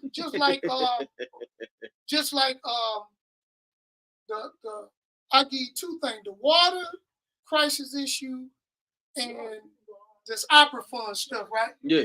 Really, all of this griping and talk, it's too late. It's too late. Everything already been done, and the deals was already made a while back. A while back. Everything you see now is people saying, we don't care if you know, because you can't do nothing about it. So now you're going to cry, hold meetings, protest, and it still ain't going to change. You still ain't going to get no money to fix no houses. It still ain't going to happen. So guess what you do? You just go find a way. If you want to help fix an elderly person's house, go make it happen. Don't depend on them to make it happen. Just go make it happen. Find a way to make it happen, because it's been done. We have to be. Are you telling me right now on 1/4 that those $40 million in ARPA dollars, that money gone? We ain't getting it back. If it's been accounted for already, you're not getting it. It's in the general fund. If it's in the general fund, you're not getting it unless they decide they want to give it in a manner they want to give it. But we should stop looking and trying to force people to do something that's not in their heart to do. You know what that look like? You know what that look like when we be trying to make them do what's right by us? I agree with that. Guess what that look like? Listen, I ain't asking nobody. Guess what it look like to young people? I ain't begging nobody to treat us right. I'm not asking to be treated fairly. None of that. I'm going to show you what it look. My nephew, 23. You know how he look at when people be protesting, crying about how they ain't doing us right? You know how he said that looked like to him? The way it looked when we was trying to sit at lunch counters and make white people feed us in their restaurant because we was black. And we sitting there, we ain't thinking that, why we want to give somebody that hate us our money and make them give us food. We don't y'all lost, Jalil. we don't even know what they did to the food in the back if they gave it to us. but we at the lunch counter talking about we got a right to eat your food the same as you feed it to your people.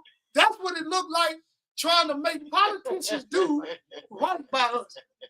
Man, you crazy. I ain't go. I agree with you on that. Yeah, I ain't going nowhere where I ain't want it.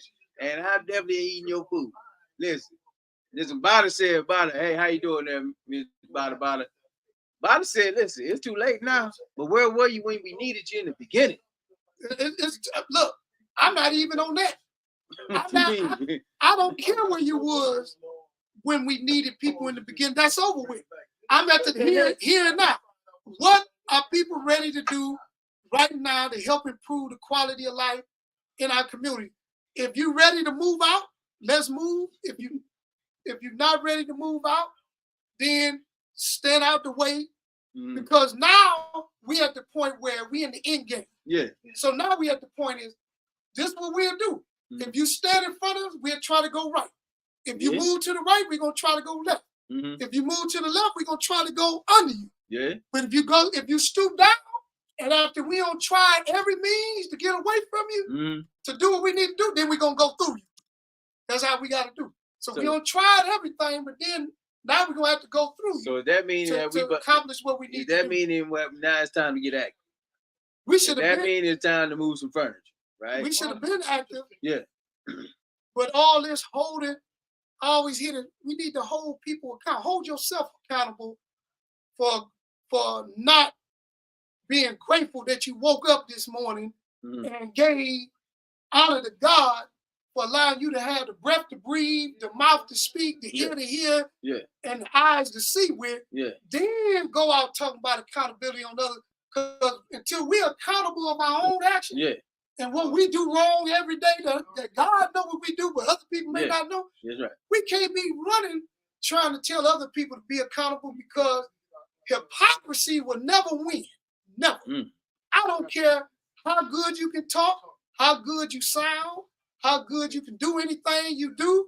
If you are a hypocrite, God will not let you be successful over a wrong person because you just as wrong. You just putting on a suit of goodness to make it seem like you right. And so we got to check ourselves. I'm about self now, fixing me. I got a whole bunch of wrong inside of me. I need to fix. Yeah. And if people go, and if I don't need no help for nobody to bring it out and tell me how bad I am. I ain't gonna tell you how bad you is, you my brother, man. But you be standing with some unhonorable figures. not the name. I'm right with the days. They are to the good. But the fools you be working with in the community, man, them guys is terrible, James. I'm gonna put it like they ain't no good, James. But let me tell you like this. Jesse Jackson ain't been to the meetings with the minister. Jesse was terrible. Yeah, but he been to the meeting. Why you think Jesse the minister was the reason why MLK got popped? Yeah, but why you think the minister won't turn him down and deny him access around him? Jesse would deny the honorable Farrakhan 3 times. I'm telling you, he probably would. Folks ain't right. He probably would, but I can't have the type of character. But you got to see why the minister would allow him to come around him. It's because, like I said before, everybody has a role. Value. Everybody got value. Everybody has value. But if we can't just throw the value away because we have a problem with it. Now, I'm like this. Some of the people we need to. Some of the people we need to stand with. Some of them people, especially the ones you be standing with. Some of them we need to tie them up and put them in the trunk, throw a stick of dynamite in there, and let that ride off. But that's only if they violate. But they violated though. No, they have to violate the number one law, not just not helping the people and saying they are or doing wrong. The violation got to be they tried to injure an elderly, they tried to injure a child, they in the human trial. We can't just use that method on people because they ain't doing what they supposed to do and they say they represent something when they're supposed to be doing something. If them folks is going against the grain, if they actively trying to dismantle and tear down another brother or sister, I hold that in high regards though. I can't even say like that's like hurting the elderly.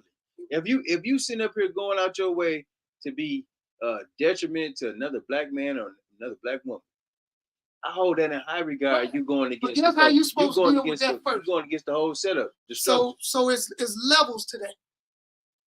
When they first do it, guess what you're supposed to do?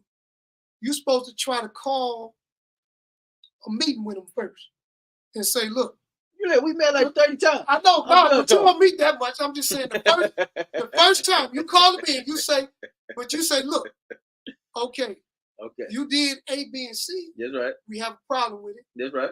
They explain why they did it. Mm-hmm. Y'all work it out. We say, okay, after this, we done with this conversation. Yeah. We done with what happened. Yeah. Now, if you do it again, Yeah.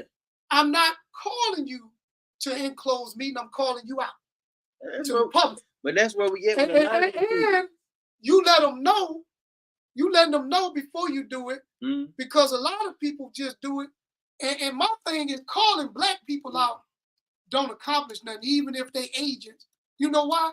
Because somebody always got somebody that love them, and they gonna stick with them. I told Brother Rodney that before. We was talking about the man. I said everybody in Flick can hate him. You said the white man? No, we was talking about the mayor. You talking about the white man? And everybody in Flint can hate him. But guess what? His daughters love him. His wife love him. I don't even. And then there's people that like his daughters and love his wife that love him. So guess what you do? You causing division without calling. You ain't trying to cause it, but you call because you attack somebody who people love. And people love the people that love, and it's people that love him. So now you thinking it's only about this one man, because the rest of them ain't doing it, it's just him. But now they like, I love him, so what you do to him, you doing to me. So now we don't created a divide because we attacked him in the public, whether right or wrong about what he did. Yeah. And now the people that love him looking at you a certain kind of way, and then people that love you ain't gonna even know. You might walk past a young person and they frowning at you. You like, hey man, why you frowning, man? It's a good day. You that guy that was talking about my friend's father, wouldn't you? And you like, what you talking about? And so what, bud? No, because you want to win. You want to win. How you vote? This right here. I did call him out. So what you gonna do about it, bro? No, because you want. What's up? You that brother. What's up? This right here. Just turned into this. Right, man. Listen, man. Because you want to keep. It's go time. But you want to keep. It's like this. It's a way to be respectful. Yeah. In disagreement. Yeah. So I give you an example. Say. Sometimes I got to pull this stuff out though, right? Yeah, but say you disagree. Sometimes I got to step on some toes. But say you disagree. But say you disagree with votes by council members and how the opera money moving and administration. Okay, come on, talk rather than call them out by name and say something about them negative. Like what we do. You do this. Like with the recall against the Dale. You say, look, I disagree. You would say publicly, I disagree with the way the vote was and the decisions made, because I think this would have been a better way to do it, and leave it like that. You don't say, well, this person voted like that. They don't care about us. That's why they vote. But if they vote on the same stuff, that go against the people, what do you call it? It don't matter. Hey, what you mean it don't matter? Because if I voted for you, listen, if I'm in your ward, now listen, but think about this in the democratic process. If I'm in your ward and I voted for you to do the work on behalf of us in this community, right, and you voting against me, what do you think I'm gonna look at you like? Well, we don't know. You think that don't matter to the people who put you in office? If you in my ward, but here's the thing. No, it should matter. Even if I don't even live in your ward. We don't even know if the majority of the people in the ward have a say in the vote. A lot of people say this is what they ward want, but did they send out a survey to the ward and then make sure they collected them to see what they really wanted, or did they listen to 5 or 6 people out of 9,000 in their ward and just said, I'm gonna ride with these 5 people? See, don't nobody know what the ward really want. We use language that is deceptive. We call it deceptive intelligence. I'm just saying, if those people there ain't even that many people involved in politics in Flint to even say they care about what's going on. If those people coming up that's living in that ward that say, I don't like how you vote. I disapprove. Right, but how many people was that? Disapproval rate. How many people was that? If that's 10, enough, 20? if that's enough to get you on a recall list, then that's quite a bit of people. All I'm saying is I don't care. But listen, I don't care if it's like 10, 20 people. If I'm representing a certain ward in this city, and 10 people tell me, "Hey, I think you need to reassess how you vote." You know, I can't say I don't care. It don't matter. I don't care what y'all 10 people think. You know, one of the I'm about to do what I think is best for the other 500. Some people do that, but you know, one of the ways people get people to sign like petitions and things like that. When they doing the recall. Yeah, they might. I was at my sister's house and this guy came. She and Dr. Lewis ward, and the guy came in. He didn't know me, and he didn't know. So listen what he telling my sister. He made up a bunch of stuff. He was like, sometimes the truth will work better than making up stuff. But he was saying stuff. Look, he was saying stuff that Dr. Lewis didn't do. He was saying stuff that didn't have nothing to do with her, but it sounded good and it would make you not like her. So when he got done, he didn't know I knew about what's going on and who I was. He said, "You want to sign?" My sister looked and said, she looked at me and she said, "What are you talking about?" So I told him, I said, "Man," I said, you'd have been all right to just tell the truth. If you would have just told, what did he say? If you would have told my sister. What did he say that was a lie? Oh man, he lied. He flat out lied. He said that Dr. Lewis was working for Mott to take the city from black people so that they could take it over. And that's just a lie. We don't know who worked for Mott because we ain't got no paper showing a person's name on there. They said that about you, and I went off on them. They said, "Man, the brother sold." I said, "No, he ain't." Who said that about me? Yeah. Who said that on nonsense? You know, I'm going to take that there. Who? Art? You know, Art? You talking about Art? Ain't nobody think about you wussing. But let me tell you, the I've thing always is, been a stand-up figure. You wish you could rock like I do. yeah, but the thing is, I'm still in the mud and the thing trap is, every day. Nothing will take away from what I represent. No, let me say this though real quick. People use lies. I don't like when people lie though. You're right. I agree with you. Since you made that analogy, I agree with you. People be lying and saying all this nonsense, and they just be lying. Right? You're right.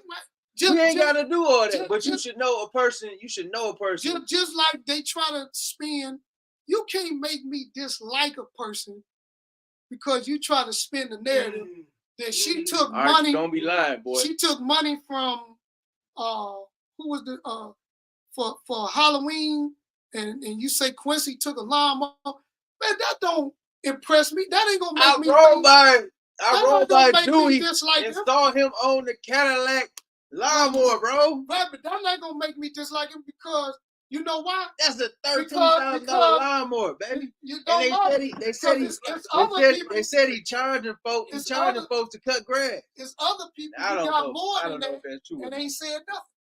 There's some people who doing stuff and they calling out somebody else's stuff and hiding theirs. Okay. So I don't care about that. You know what I care about? How they treat me when I deal with them. Yeah. And that's how I deal with them. I can't. If they treat you wrong and treat me right, I can't dislike them because they treat me right. I can't dislike them if they treat you wrong and treat me right. What I can do if they do wrong to you, that cross the line. Then you got a big step. Then I'll cut you off. Okay, let me put this in perspective, right? The brother, right. You know what I'm saying? A lot of folks will say a bunch of negative stuff about people because they don't like them, right? And I agree, right? Even if you don't like, I don't care if you don't like a person, you ain't got to lie against that person. You ain't got to tell no fibs. You ain't got to call people and say, "Hey, why you going on his show?" You ain't got to do that old sucker stuff. Don't nobody respect that nonsense. That's clownery, right? If I don't like a person, if that person has did something that's been a benefit to this community, I would still point that stuff out just as well as you talking bad about somebody. If they doing good, you got to point that stuff out too. Well, right? Don't get your own feelings in the middle of this. I'm just saying, because people be doing that type of stuff. Don't get into your feelings about what you feel personally. I want to put because it on the record. You just may be a weak individual. I'm putting it on the record. Some of y'all boys is weak. I'm But what on I'm the saying is, I'm a work in progress. what I'm saying, I'm a work in progress. You see me up here. Because my goal is people that I don't like, I still want to see good happen for them if they doing good to get good. But right now I'm at the point I don't care what happened to you, good or bad. I just don't care, period. But my goal is to be like the minister. If you do good, you should have a good reward. Yeah. If you do bad, you should be dealt with according to the bad that you do. Mm-hmm. But right now I'm at the point where I just don't care. If I don't care, if somebody called me about be sure to like and subscribe to Fli-City Blackout. Make sure you like, share, and subscribe to the channel. Yeah. I don't care about people who don't care about me right now. Mm-hmm. But I want to get to how the minister is. The people that don't care about the minister, he still love them. Yeah, when you raised the point about Jesse Jackson, you know what? That brother hurt my heart. Right, but you're right. The minister just has a beautiful spirit. Like, man, I respect the minister for what he represents, because the brother is just so humble and he does it with ease. It's just a wealth of knowledge that brother has, right? So he can deal with the snakes. He can deal with the snakes. He can sit down and eat. But the minister trying to show us how to be a God, because I gave you the analogy in the beginning. Yeah. The sun shines on the wicked as well as the righteous. Can you you be like the sun? What's up, Kevin? We see you out there, baby. Can you shine? Shout out to you, Kevin. On the wicked as well as the righteous, like the sun. Okay. Can you be? Look at this. Look at how everything in harmony with God except for man. Mm. Gravity do what gravity's supposed to do, don't it? Mm. Anything below 1,500 feet, you drop it. Anything above it, there's a slow pace till you get to it, then you speed up, right? Mm-hmm. The sun shine on the earth. It don't say, look, I don't like those people on the earth. Them some wicked people, so I'm going to hide my light, and y'all just going to be in darkness. The sun still shine on the earth. Mm. And the earth, and look at this. Now, I'm going to say this science. And this coincides with how you and I are one with God. Okay. Talk to me. Did you know that it takes 500 seconds for the blood to circulate throughout your entire body? That's 8 minutes and 20 seconds. It also takes 500 seconds for the sunlight from the sun to reach the earth's surface. Hold that point. I see you, Brother Dennis, man. You're right, man. Brother Dennis was hurt by Jesse too. Oh, yeah, man. I know Dennis. He took 100 FO. I feel like, Brother Dennis, man, I'm channeling that energy. I'm channeling your energy right now, man. I'm feeling that. But you hear what he said? The minister made me apologize. That's what I'm saying. The minister just full of wisdom, man. He see these things. Yeah. Man, but I'm just saying it take a lot of self-control. It do. To but be we in have those to rise above emotions into the thinking of God. So if a person asks you, what's at the core of the sun to make the sun burn like it do, somebody gonna try to give you a scientific answer. They're gonna say it's the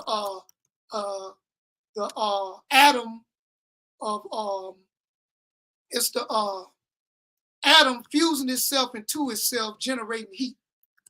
The first atom, right? But guess what's really at the core of the sun? No. The mind of God. Hold on, what you the mind of God. Is that where? Is at the core of the sun. God's thinking set everything in motion in the universe. So he's at the center of all things. So if he at the center of all things, where is he at in you and I? If he at the center of our mind, if he at the center of the universe in us, or are we allowing somebody else to dictate that center and we got him high head off in the back somewhere? So we got a lesson called English lesson C1. And the question is, who is the original man?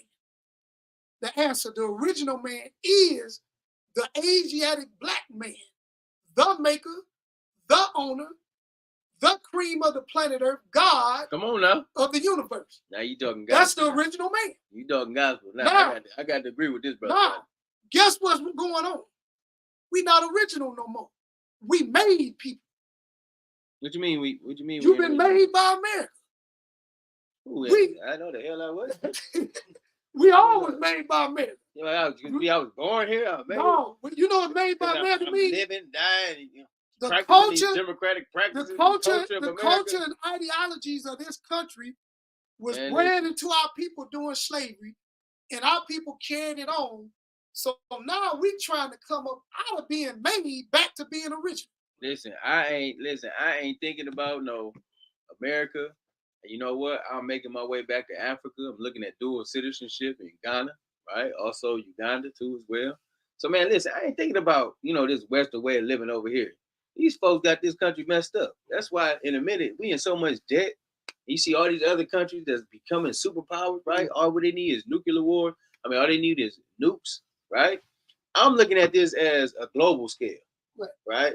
So I could care less about what's going on over here. I ain't made by no America. I know what you mean when you say that. Well, you're not making I come from my own values of the culture, right? But this is how you made this how the rap music that we listen to. What you laughing at, Dennis? That's not our music. Happy New Year. Happy New Year, Brother James. I see you, baby. Shout out. We make the music, but who promote it? Who pay us to do it? And what do they pay us to do? You got this sister called Sexy Red, and I love my sister, and I'm praying and hoping. You listen to her music? I'm praying and hoping she come up out of that, allowing the enemy to use her to continue to downgrade the Black woman and put her further into the depths of debauchery so that she can come up out of. The Black woman is the most mistreated woman on the planet Earth, bar none. Hey, bar none. She's the most mistreated woman on the planet Earth. She not respected by her own Black man. She not respected by nobody on the planet. And people like Sexy Red, Nicki Minaj, they giving ammunition to continue to treat our Black women like that. So guess what? The ones that are not like that got to step up and say something to our young sisters, pull them to the side and let them know the struggle and the hardship and the condition that people got to go through to be respected on this planet. And the things that they're doing is feeding into the filth to continue the disrespect and Black men. We got to learn to value the woman. The only way we don't value the woman is when she violate her value. If you deal with a woman and the woman violate her value and she intentionally give it up, then the only thing you have to do is just have respect for her as a human being and do right when you should do right by her, but you don't have to go no further. Because we all can give up our right to be considered human and be put back in the animalistic stage. If I do something so egregious and gross to somebody in society, I lose the right to be seen as a human, and I'm considered a savage, uncivilized. Once you become uncivilized, we hold out the olive branch to bring you back to civility. But if you want to stay in the savage world, then we have to deal with you according to how you want to bring yourself to us. But we always leave the door open for us to come out of the animal stage to the human stage to the godly stage. Them are the three stages of man and woman. And a lot of our people living in savagery because you got an enemy who uses our ignorance to keep us down. Yeah. And they pay us for it. Don't you know it ain't really no good rap on no radio stations? To hear something good and positive, because listen, words can save, create, or destroy. Words have power and energy in them. And what you say and you put out in the atmosphere can be attracted like an atom to the person's mind and start to develop and grow based on what you got out there. So how atoms work is like this. When you was in school and they told you H2O is water. H2O is one atom of hydrogen, two atoms of oxygen, merged together in what is called a covalent bond. And that bond creates water. Okay. So what kind of bond is created from the words being spoken out of the filth in rap that's causing you to merge to it, and you see our young people acting out the words that's being said in the music that's causing us to treat our culture like it's the most filthiest thing on the planet. And a lot of people judge the youth. I don't judge. What's up, E? We see you The on there. minister said that this youth is the most powerful youth born on the planet since we've been over here. Come on now. To bring us out of this condition. They just need guidance. Talk to me. From how they act and do things, but how do they get the guidance? We, us. In our neighborhoods, our neighbors, we got young people next to us. We need to be pouring into them. Come on. And talking to them. We don't leave them alone. And when you ask people, man, what you doing? Oh, man, I'm staying out the way. No, I need you to get in the way. I don't need you to stay out the way. I need you to get in the way. Come on now. Because our young people looking for, you know, when people say they stand out the way, you know what that means to me? You selfish as hell. That means all you care about is you. You selfish. But guess what? I be throwing up analogies when I be talking to my wife. I say, America get locked down. And you can't leave your house for a year. And you got the only house where food been saved up to survive. And people notice you survive. And guess where they coming to try to make sure they survive? To your house. Coming to your house, so guess what you should do before that happens? Teach everybody around you how to do what you're doing. How to store food, how to can, how to save up toiletry, how to have the things they need in case they get locked down. Because the more people who know, the less chance you become a mark for them to try to survive. So we can't be found selfish in these days.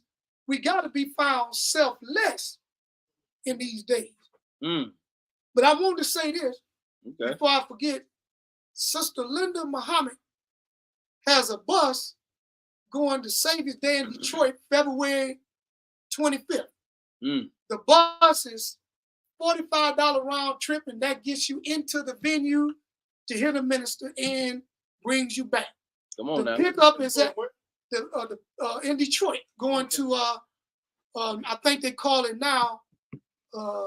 What's the new name? It was Cobo Hall, then it was TFC. Now it's some new name. What's up, Eric? We see you out there, man. See, my brother got Fruit Gems, man. Big shout out to Fruit. And also, man, big shout out to Eric Patrick Thomas. We see you out there too, brother. So 2024, like Captain say, we know all the negatives. What we should do now. Sister Linda says the Huntington Center. Huntington Center. Okay, yeah, Huntington Bank took it over. So what we should do. Is that the old Cobo Hall? Yeah. Okay. So it don't change 3 times since we've been going there. For sure. So what we should do now, when you got a chance to come on this podcast, the majority of it should be positive. Even if negative exists, you should find a way to put a positive into the negative so that the atmosphere of positivity controls what people hear coming from you, because you want to pour into people, not pull out of them. So let me, on that note, right? Definitely though, man, we do want to, lead with positivity. I know sometimes we have to have real hard conversations with each other. Sometimes we do have to call each other out. So if I've called you out, right? If I called you out, it's because I sat down with you and nothing got nowhere, right? So the thing is, but we do want to be about positivity in 2024. We want to be doing something that's constructive for this community. We want to leave a lasting memory. Right? We don't want to be talking about all the problems that we done had with folks, all the dissatisfactory feelings that we have for each other.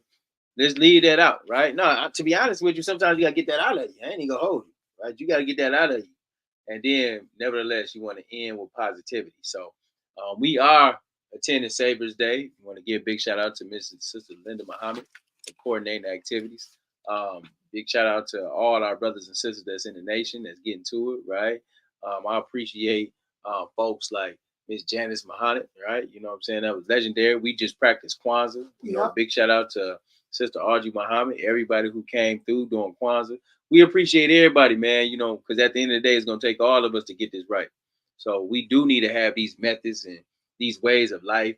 We have to come together in these positive moments, right? Create our environment, right? Be fruitful, right? And those things is important. So I don't ever want to be getting off on, I guess, on the wrong tip, man. I appreciate Captain Dennis, man, for dropping these jewels in the chat. Don't get it twisted. I'm a very positive person. You know, I'm just breathing in a bunch of negativity around me right now. But what you have to don't ever forget, though, we do have to go ahead and lead by example, because we have to show these young people the right way. But what we have to do is work on ourselves, and we got to follow the Honorable Minister Louis Farrakhan said we have to learn to love our people more than they hate themselves.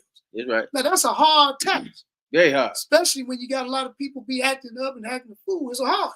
However, we can do it by, number one, being an active example. Meaning, we don't need the camera or the news media to show people what we're doing. We just go do it. And then let the people tell the people what we did.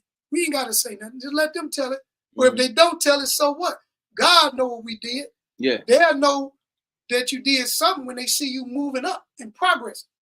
And I wanted to share that before we close. There's a difference in moving and progress. Making motion and making progress. Them two different things. I seen Denzel Washington giving an interview and he said, you can run on a treadmill, but you ain't going nowhere. But progress means you moving somewhere. We got a lot of motion, but little progress. Come on now. So progress, in the word progress is the word pro and then gress. Okay. Pro and then gress, progress. So we have to be more proactive than reactive. You see that word pro? More proactive than reactive. Our people are reactive people. We need to be more proactive than reactive. And we have to care, legitimately care about the condition of our youth outside of us. Some of us are getting to the age where we closer to the grave than we are more years ahead of us. So we need to be thinking about the youth, not just behind us, but the ones behind them, and setting it up for them to be able to move us progressively to the next level. Right. Because all we keep doing is repeating. 60 years ago, we fought for civil rights. 60, 70 years later, we fight for the same civil rights we fought for back then, to do the same thing we wanted to do back then, because we don't want to do nothing for ourselves. We keep thinking a benevolent person from politics is going to change our condition. So now you got people gearing up to tell you which devil to run for. You should vote for. Biden or whoever going to be the Republican. Listen, when Satan casts out Satan, there's going to be a change. You got two people that's Satans running for office. And you got a bunch of people fighting over which Satan going to rule. Yeah, you're right. But then we go and talk about how much we God, how much we pray, how much we depend on the Lord, how much we love Jesus. No, listen. So if they don't vote, vote for yourself. Vote for yourself. Get up, get out, and go do something for self. And whatever politics give you outside of what you get for yourself, make it a bonus, but don't make it what you need in order to survive. Because if we waited on the water crisis to give us the money they owe for what they did, poisoning the people through a conspiracy, and we thinking that's going to be the payday to help us out, we'll be sitting there twiddling our thumbs, turning gray, waiting for it to happen. You got to get up, get out, and go get something for yourself, and God will add unto you the works of the fruits that you bear.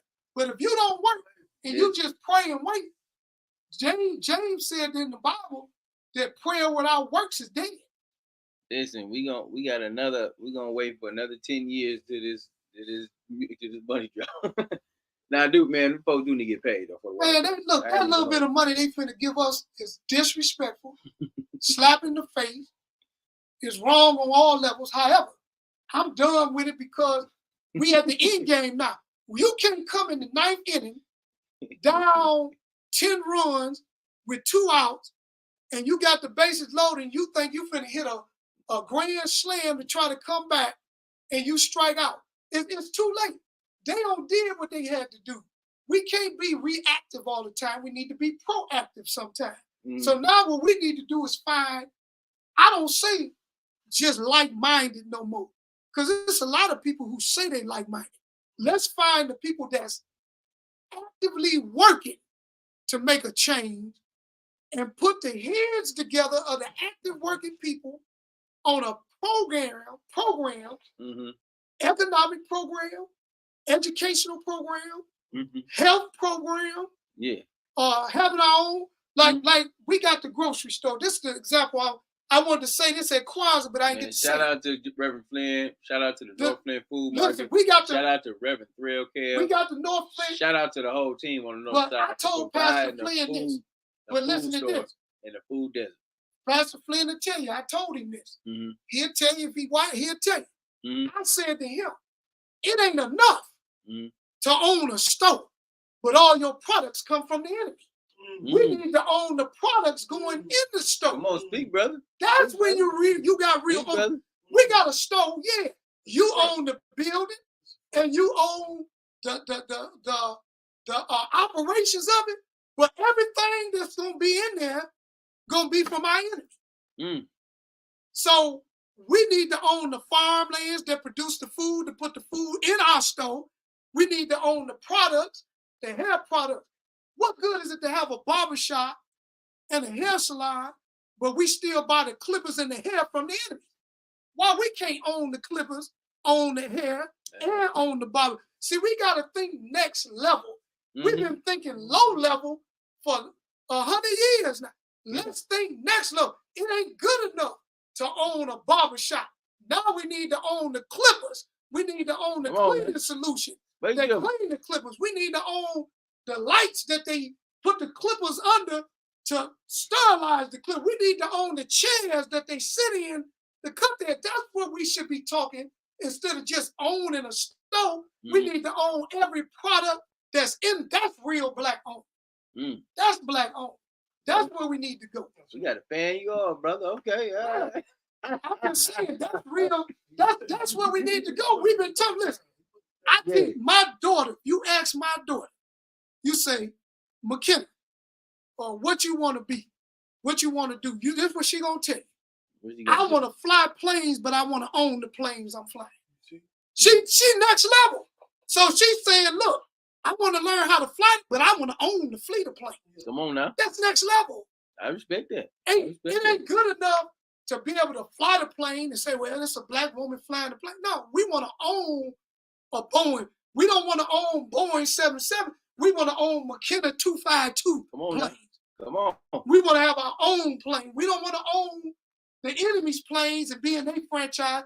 We want to build our own planes, use our own parts for our own plane, and then this is our plane. See, that's thinking next level, because we be thinking we want to own a car dealership, right? Yeah. But whose cars you selling? Who can do you? Is you selling a black man's car or your enemy's car? So you own a dealership and you making money. This Rodney's auto car dealership. Yeah. And you doing good. We glad a black man owns something. Right. Come on now. But everything that you do is contingent on your enemy still. You buying his cars, selling them for him in order to enrich him so that you can get rich to keep your business going. How about we own the factories that make the cars, we build the car, we use our own engineers to develop the car, and we have our own fleet of cars sold by our own auto dealerships. Come on now.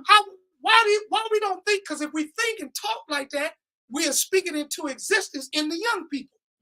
We might be a little late to make a lot of that happen, but if we speak it and put it into the young people, we may live long enough to see a black car, black factory, black auto dealer. Everything is for us, by us. And even to the boat and the nuts that they put on there to hold the parts together. A black man owned the boat. Come on. He owned the nut. He owned the strut. Yeah. He owned the control bar. He owned the rims, the tire. Everything is ours. We own it, and it's from us, by us. That's the level we should be speaking on and to bring it into existence, because that's the only way we can get from up under the enemy that holds us down. Because right now what we do is, I own this, you own this, we own buildings, we got real estate, but guess what? To maintain it, our enemy provide everything for us to maintain it. I think, man, not listen. The brother was dropping some facts on that. I ain't even gonna tell you everything you just ran off. You was on point. If we gonna own something, let's own the pieces, let's own the product, let's own the building, to the stock on the shelf. Right? That's just how you had. That's how you had to be. Did you holler at Reverend Flynn about where's Reverend Flynn getting his product from? I told what I did was Pastor Flynn. I told Pastor Flynn the name. See, you know, people don't ask us. The Nation of Islam owns farms that produce our own food. So I connected him with student minister Sharif. That's in Atlanta. Who is in Atlanta? Who is over the distribution? He's over the. It's called Yours Supermarkets. Okay. Those are the name of the supermarkets the nation owns throughout the country. How many supermarkets? I know it's one in Atlanta. It's one in. It's one in Atlanta. One in. They just opened up one in Detroit, but it ain't called Yours. It's some everywhere. We need them in every city, but it's some in the major cities. You'll find one. Yeah. But we use the food from our farms. In the store. Oh, for sure. And then what we don't produce on the farm, we use black people who produce it. So like we got a black guy that produce honey. So is that brother from Flint?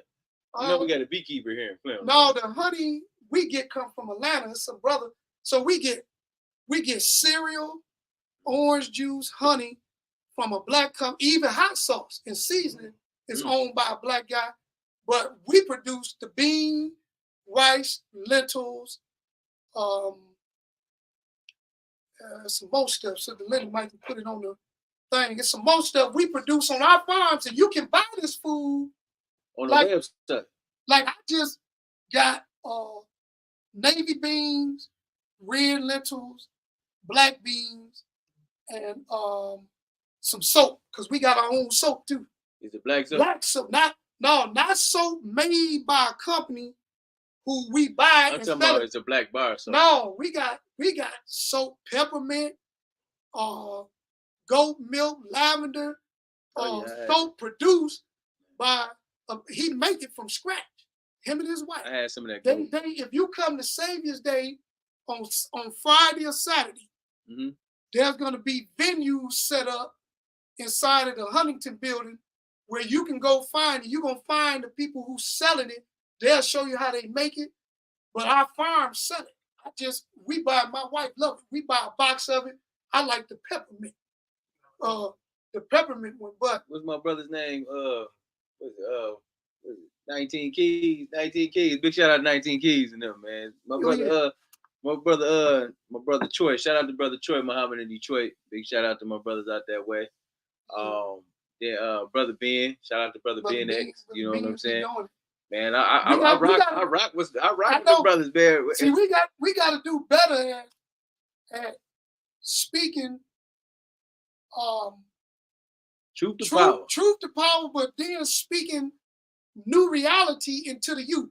The youth can't do what they don't know. So if we don't tell them, like right now, people still tell their children, baby, you want to own this and own that. Be sure to like and subscribe and share to Fli-City Blackout. Everybody like that page right now. But we don't tell them the next level. Like when I talk to people like Omar, courtside barber, I like him, what he doing, because he got the mobile barbershop. He spread out. But I said, look, you need to own the clippers. Find and see if it's a black person that produced clippers and make them. We need, but look, when you own the clippers, this next level, Rodney, not just the black man make the clippers, but every part that make the clippers is made and trademarked by a black person. See how that's next level? And it ain't nothing wrong with that. That don't mean we kicking other people and what they products and stuff to the curb. What we saying is we need to develop, do something, and have something for ourselves before we keep coming to these tables, sitting and helping everybody else get up and eat, and we still starve. That's right. That don't mean we don't like people, or we hate people, or we against people. No, we saying we need to get ourselves together first. And before we close, I wanted to speak on, I had told Sister Cynthia I was going to talk about the borders and what they call the illegals coming over, right? I told her, and I'm saying it for the record for me, don't get distracted and have a problem with the Latinos that's coming over. It ain't them. It's the government. It ain't them. Don't have a problem with them. But also, don't get so caught up in it that you forget us. We got to help ourselves first before we can help anybody else. It ain't wrong, or you shouldn't feel bad to say, black first, then I'll help y'all out. Even though the Browns suffer the way we suffer, the Indians suffer the way we suffer, but the question is, how many people you see come to our aid to bring us out of suffering the way we come to their aid to help them out of their suffering? Just like I told a person before from the church, I got a lot of good pastor friends that I respect. Pastor Paul is one of them. I respect him. That's my man. He cool. Yeah, I rock with Pastor Paul. Now listen to this though. I told him one time, if a white pastor from a white church said he believed in Christ the way you do, and he see black people in the black church suffering, but he don't come to your aid and bring help from the white church, he not your brother in Christ. How many white churches in the city of Flint or in Genesee County stood up to fight against the wrong that happened to black, brown, and poor white people during the water crisis? Come on, I'm gonna wait. Give me some money. I'm gonna tell you right now, them brown brothers, man, them Latinos and Hispanics, man, they'll be coming to your aid. When we talk about black and brown, even talk about Black Lives and put the plug in for Black Lives. Shout out to everybody who supports Black Lives Matter, Black Lives Matter Flint, National, Global, all of us, man. We represent. Be sure to come down and support the group down here. We down here located 2712 North Saginaw Street. You want to help out, volunteer, make a contribution, whatever, man. We need your support so we can continue to stay out there on the front line. Shout out to our chair, brother Hubert Naheem Roberts. Shout out to our Peace Corps brother. Yeah, right, the legendary. Man, that's my brother, man. You know what I'm saying? He in Detroit right now. Had no business, man. He'll be back soon. Shout out to our Peace Corps big Reverend, brother Rodney Thompson, right? You know what I'm saying? Thomas, I'm sorry, I said Thompson. Thomas, I'm tripping. Thomas, brother Rodney X. Rodney X, yeah, that's Rodney X. Rodney X, he don't know his last name. Rodney just mean unknown. You don't know what your last name is. Rodney Thomas X. And then big shout out to our brother, man, Darius Hollis, right? You know what I'm saying? Big shout out to Brother D. That's right, man. Man, you know what I want to say this about Brother D. Brother Darius. Yeah. Me and his interaction always been real. Yeah. I always used to tell him, man. He come from a Christian standpoint. But listen, when he would call me, if somebody said something about me ill, he would call me and tell me as soon as they did it. Yeah. So I could deal with it and we can talk and correct it. And I said, dang, there ain't too many people left like that. Some people like to hear garbage about people. Yeah. But in 2024, I'm putting it on I ain't nobody's garbage can. You can't come dump none of your garbage on me about nobody. I don't care what they did. Don't bring it to me. Go take it straight to them or leave it in your head. I ain't nobody's garbage can this year. This year, it's about the goal is God and getting our people up to the level of godliness and our youth ready to move us progressively forward. And we can't do it if we stay stuck on stupid. Stuck on stupid. What's being stuck on stupid? My granny used to say that. Being stuck on stupid is we worried about what council doing. We worried about what. Well, I got to admit, brother, I got to be worried about because you don't, because they don't. They in position. Don't you know? I told this. I ain't saying I'm worried about them.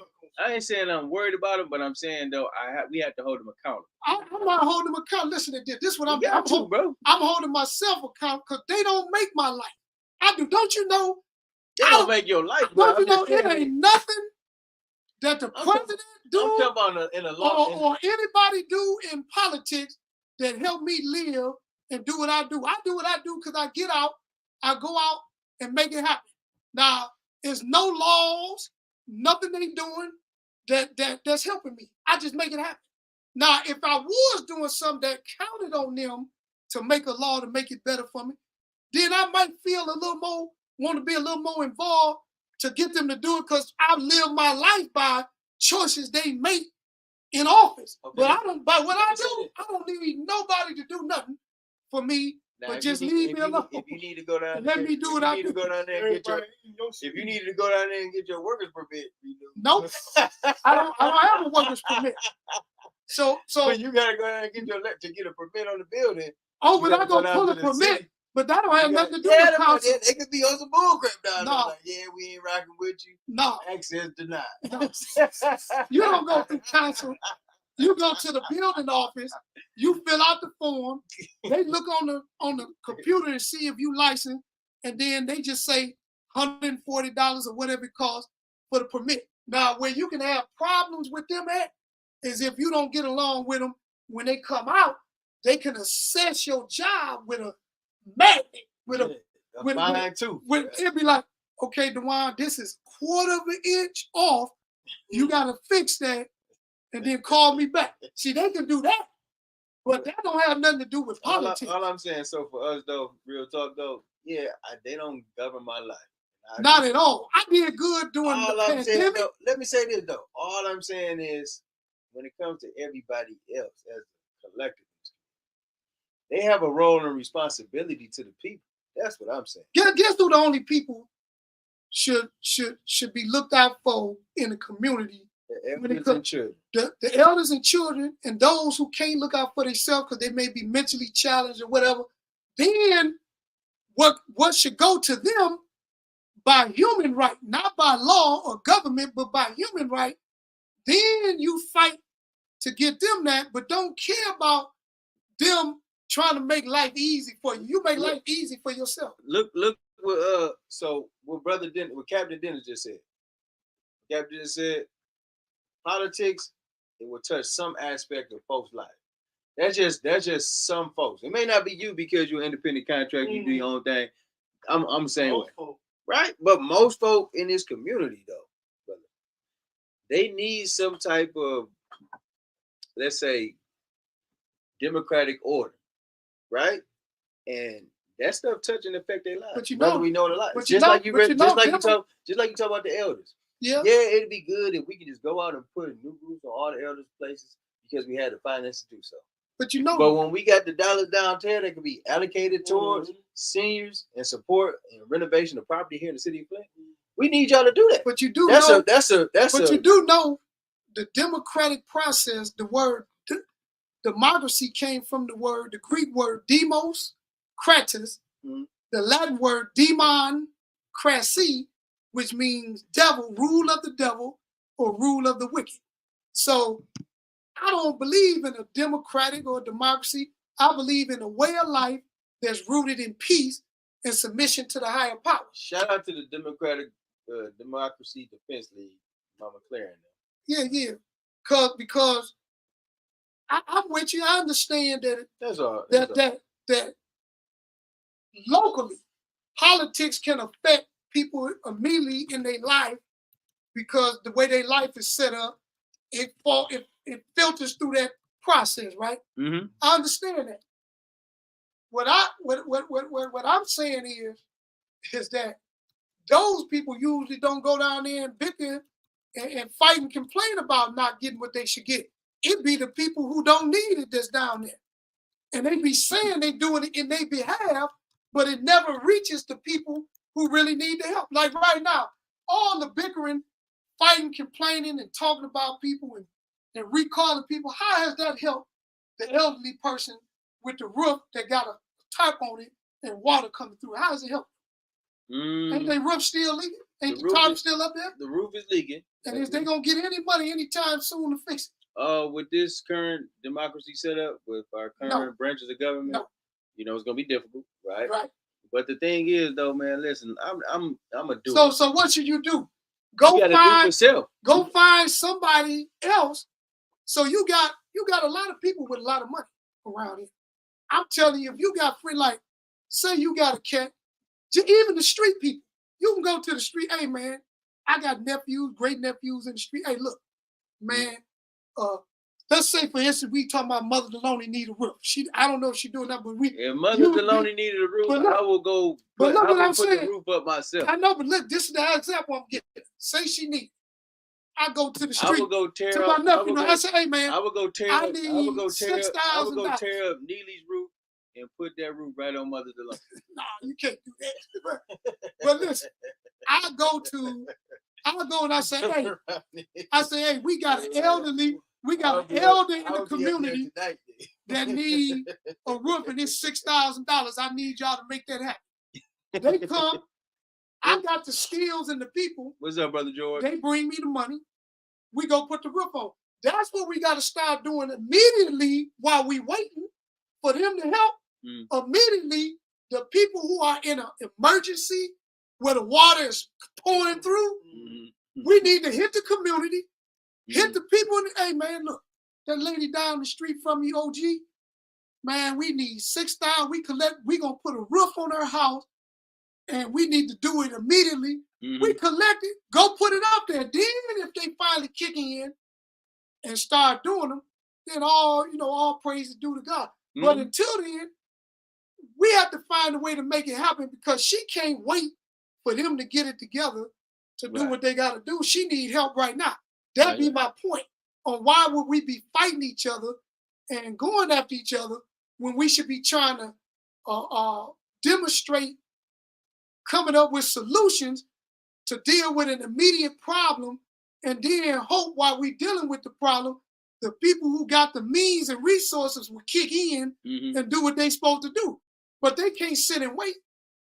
They can't sit and wait because the water gonna keep coming. They ain't gonna stop coming in while they waiting. And then it might get to the point where you can't fix the roof because so much water got on the trusses. Now the wood is rotted. Now she need a whole new truss system. And to do a truss and a roof, they're not gonna pay for that because that's almost the price of what our whole house is worth. So now you're in another bind. So what I'm saying is this.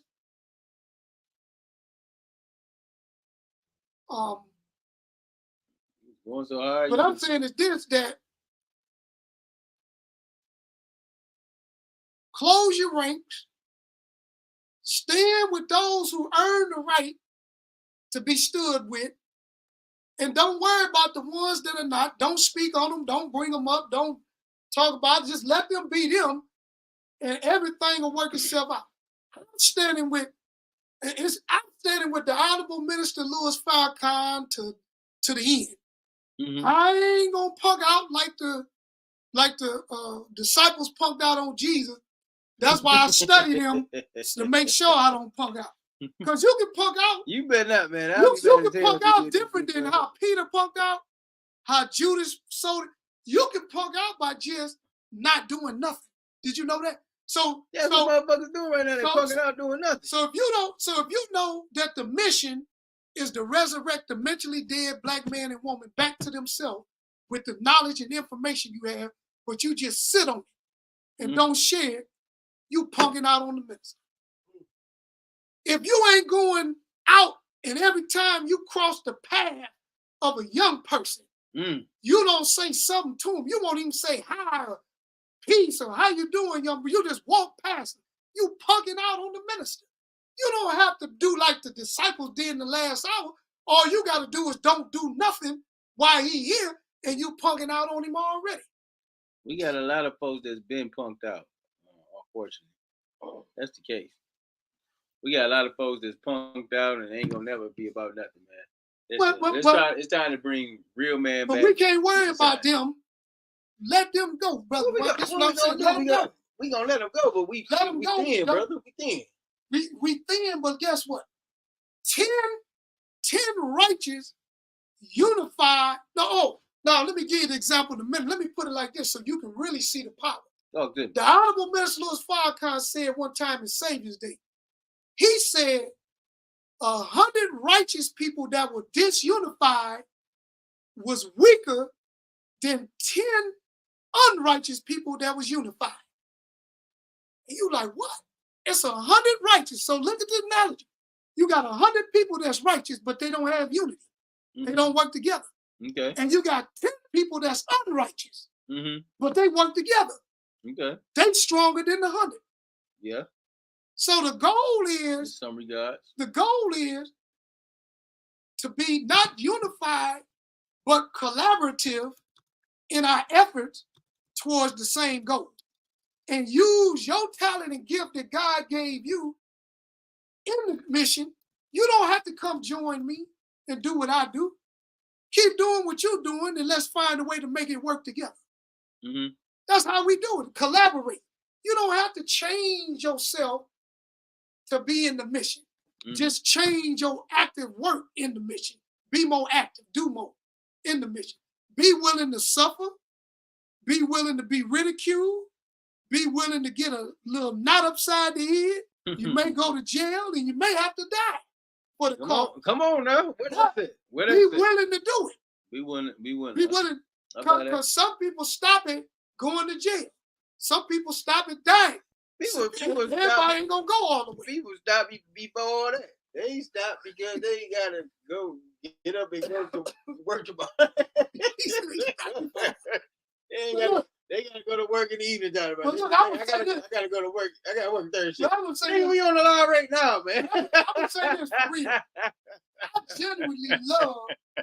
I genuinely love all my people. Brother Riley, listen, boys tapping out before we even get to the war. Listen, man, I got to go do some stuff in the water. I think I can make it. I ain't got nothing else to do. I know. But look, I genuinely love my people. The good, the bad, and the ugly, for real. If somebody tell you, listen, I might be there, man. I don't think I got nothing else to do. Man, we got the war tomorrow, man. Listen, everything. If we don't win it, we all dying. Like, man, I might be there, man. I don't know, bro.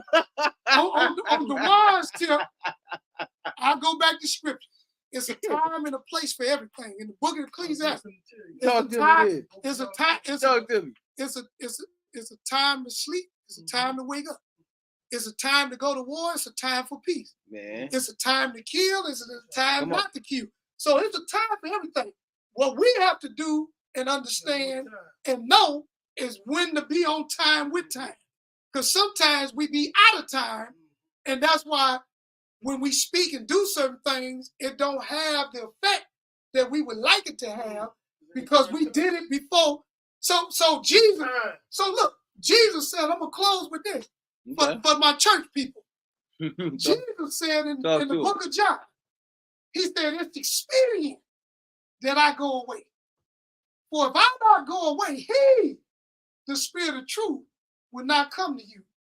For I must go to my Father. So this is what he's saying. He wasn't the one to bring you the supreme knowledge at his time, because the world wasn't at the height of its wickedness when he was on the set. They was wicked, but if Moses was to come to America today, he said, you have to give me something more than a staff and a rod to deal with this Pharaoh. The minister said, if Noah was to be here today, he'll build his ark and book. He'd get up out of town. So it's so evil and wicked. It had to be somebody to come after him who would bring supreme knowledge and information to guide us and take us out of the hands of Satan back into the loving arms of God. Christ was the example of that, but one had to come to show you how that example would live in the flesh and be carried out. And there's nobody on the planet that I see as a greater example than the Honorable Minister Louis Farrakhan. You can take it, let it alone, disagree all you want, but I followed the man since I've been with him for over 20-something years. I read his history, I looked at his works, and don't nobody fit the description of a comforter to us and black people, brown people, red, yellow, and poor white people, more than the Honorable Minister Louis Farrakhan. Everybody don't know his story. People don't read. It's our fault, those of us who are members, for not doing a better job and letting y'all know about him. That's our fault. We accept our apology, black people, brown people, red, yellow, poor white people. Accept our apology for being derelict on our duty, on letting you know about this man. But I'm telling you, he ain't never sold us out. He ain't never took the other side against black people. He ain't never said he scratched where he don't itch.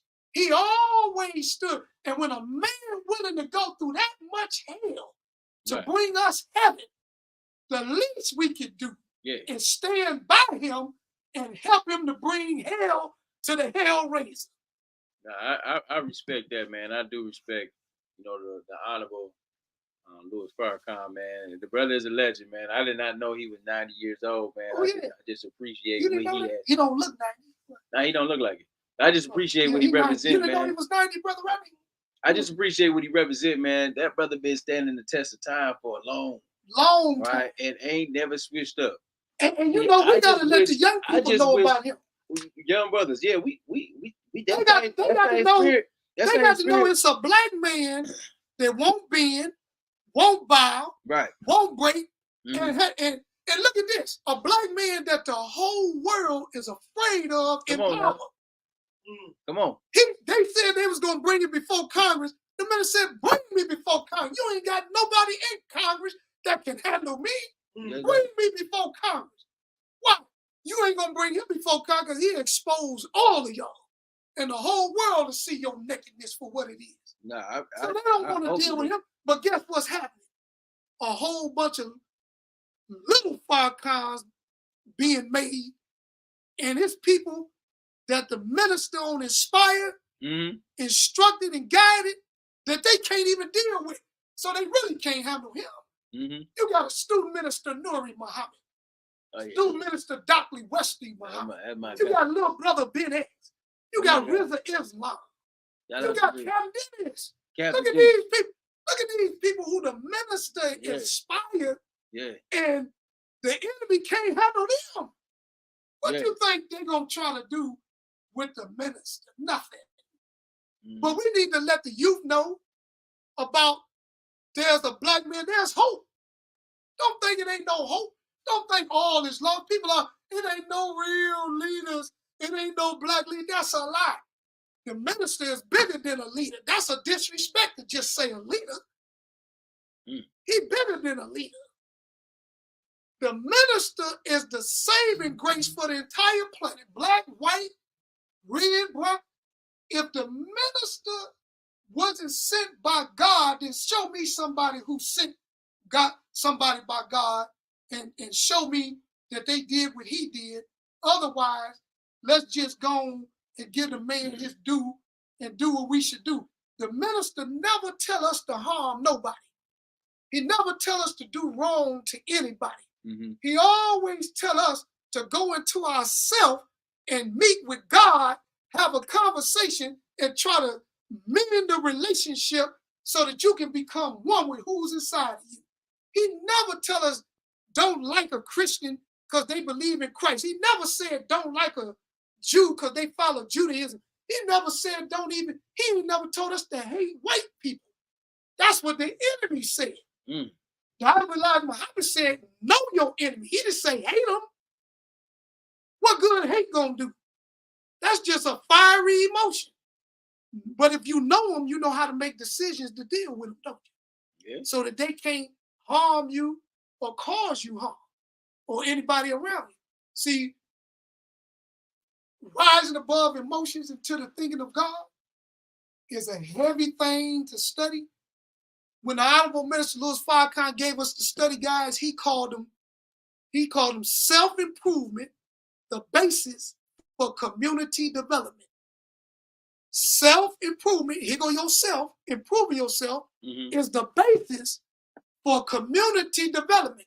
What community is he talking about? The first community is yourself. You know you're a community in yourself? Well, what you mean, Bro Jalil? Here's your community. You have thoughts, ideas. You have emotions. You have a will. All of that is a community of yourself. you have to get that community in order and bring it under the one rulership of God. And then you can start to think like God and do things with your hands and your feet that are of God. And so then now a person can say he walks in the spirit. Because when we don't strive as a goal to become one with God, then everything we do outside that is going to be a struggle. It's a struggle right now. It's going to be a difficulty because God wants you and I to come back to him. He don't want you to think you got the answer and he ain't got it. No. That's what we do. We start for leaving him out of the equation, thinking we know better than everybody else and that we got the answer and we do what we think is right. And we struggle, move an inch, go back 2 inches, move a foot, go back 3 feet, and we be one man, why I keep going? Because you ain't surrendered yourself to the God in yourself to let the God in yourself lead. When God leads, there is no backwards. There's always forward progress. Come on now. But when Satan is on the scene, he'll show up looking, but you will notice you ain't went nowhere your entire life. You've been in the same place, same predicament, same circumstance, and you feeling so down and depressed that you want to give up, but you just keep going. But that's how you lose hope. Hope comes in accepting that God is in you. Mother Deloney say, what's the saying y'all say? I know me. I love me. I know me. The I higher, accept me. the I higher, love me. I forgive me. The higher power lives within lives me. where? Lives within me. So if it lives within you, that's right. Mother Deloney is telling the youth at the Freedom School, if God lives within you, you don't need the preacher, me, or nobody to tell you about God. All you need us to do is help give you guidance and understanding to tap into the God. That's it. Because every man and woman is for themselves when it comes to that. No man can bear the burden of another, and no person can take on the soul of another person's soul. So whatever you do is for you, and whatever I do is for me. What I do, I can't pass it on to you and say you get credit for it with God. Whatever I do, I get credit. Whatever I do wrong, I get the punishment for it. You don't bear the burden, I bear it. And I can't bear your burden. And I accept it. So the Quran says it like this in Surah 13, Ayat 11. It says, Allah, God, would not change the condition of a people until they first change themselves in their own soul. So as much as I would want council to change and to work together, they all got to work within themselves to change their own souls. And even those who think they right on council got to go to the mirror and go in themselves and say, sometimes it's better not to be right, but to be in unison. Because if you got to be right, somebody got to be wrong. You can't, right and wrong can't come together and bounce off. So who's going to be the bigger person? If it's about the people, then forget you, deny yourself for the people. Deny yourself. Jesus said, I denied myself. So deny yourself for the people. So if you want to prove a point and you might be right about something, ask yourself, is it worth me bringing it to the floor, causing a debate and an argument? If it ain't going to change the condition of the people, I might as well leave it to myself and move on, because the goal is to bring positivity, quality change to the people in the community. And if what I'm doing is disrupting it or distracting it, even if I'm on the side of right, I'm still on the side of wrong. Because the people not getting what they want, they only getting what we showing them. And then we got them taking sides. Don't you know how bad it is when people say, you got 5 councils. Okay, but it's people that's on their side. And then you got the other 4, and it's people on their side. So guess what? The people on their sides ain't going to come together, because long as they beef, the people that ride with them going to be on Facebook and social media beefing, going back and forth. And you ain't going to see nobody say, all of this bickering and beefing, when do we say The people is the important factor, not us. We don't need to prove a point. Because to me, if you gotta prove a point, that means it's something about yourself you don't like, that you need validation. But if you love yourself, back to where we started, if you love yourself, you will love people where they are. You will have respect for them as human beings, no matter what they do. And you will know how to deal with them and keep the focus of the mission. So, again, Sister Linda Muhammad has a bus going to Savior's Day on February 25th, leaving the Corona Road Walmart. You want to get a hold of her to catch the bus. It's $45 round trip to Savior's Day. It's on a Sunday, February 25th. Come on now. Call Sister Linda at 810-391-3911. That's 810-391-3911. And let's fill up the bus.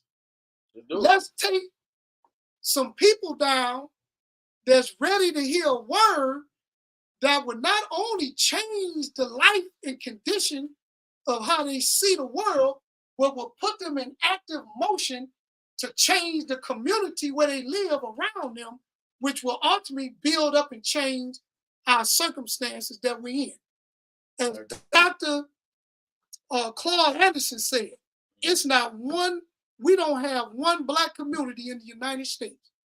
Because to have a Black community, you have to have three things: control over your economic base, the ability to give jobs and keep people sustained, and number three, the power to put people in office that you want in office. We don't have that. We don't have not one Black community in America, but you do have a community in the Nation of Islam. You have a community in the Hebrew Israelite. You have a community in the Moorish Science Temple of America. You have a community in all of the groups that's trying to raise the consciousness of melanated people to understand that we're greater and bigger than what we've been downsized to and told that we are. So may God continue to bless you, Brother DeWaun. May you continue in the process of the 8 steps of atonement.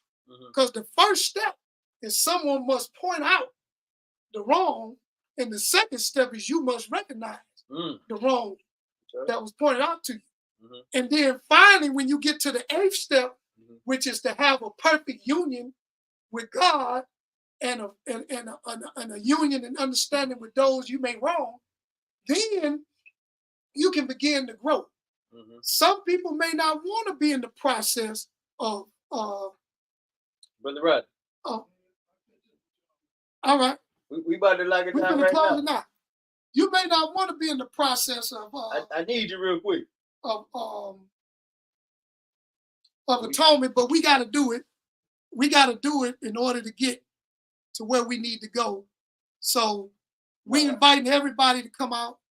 Student Minister Ishmael Muhammad, when he comes to Flint, when we find out before Savior's Day, we'll inform everybody to come out and hear from him to give us a message and a word to help get us ready to receive the minister of Savior's Day. So once again, I want to thank Fli-City Blackout, Brother Rodney, Brother DeWaun. One thing I want to say from my heart about Brother DeWaun, regardless of the ups and downs, the barriers and the different mistakes being made, or there's things we got to do better. DeWaun, since I know you, you've always been consistent in doing something to try to help the people. So that's what mattered to me. I don't care who trying to help. If you help it, I'm there to help. When you hurt, then I'm out, I'm gone.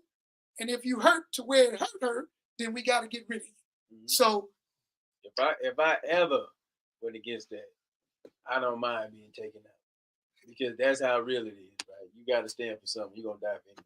So, man, I appreciate everybody, who's on the chat. Appreciate everybody who saluted, who made a stat, who shared, who liked it.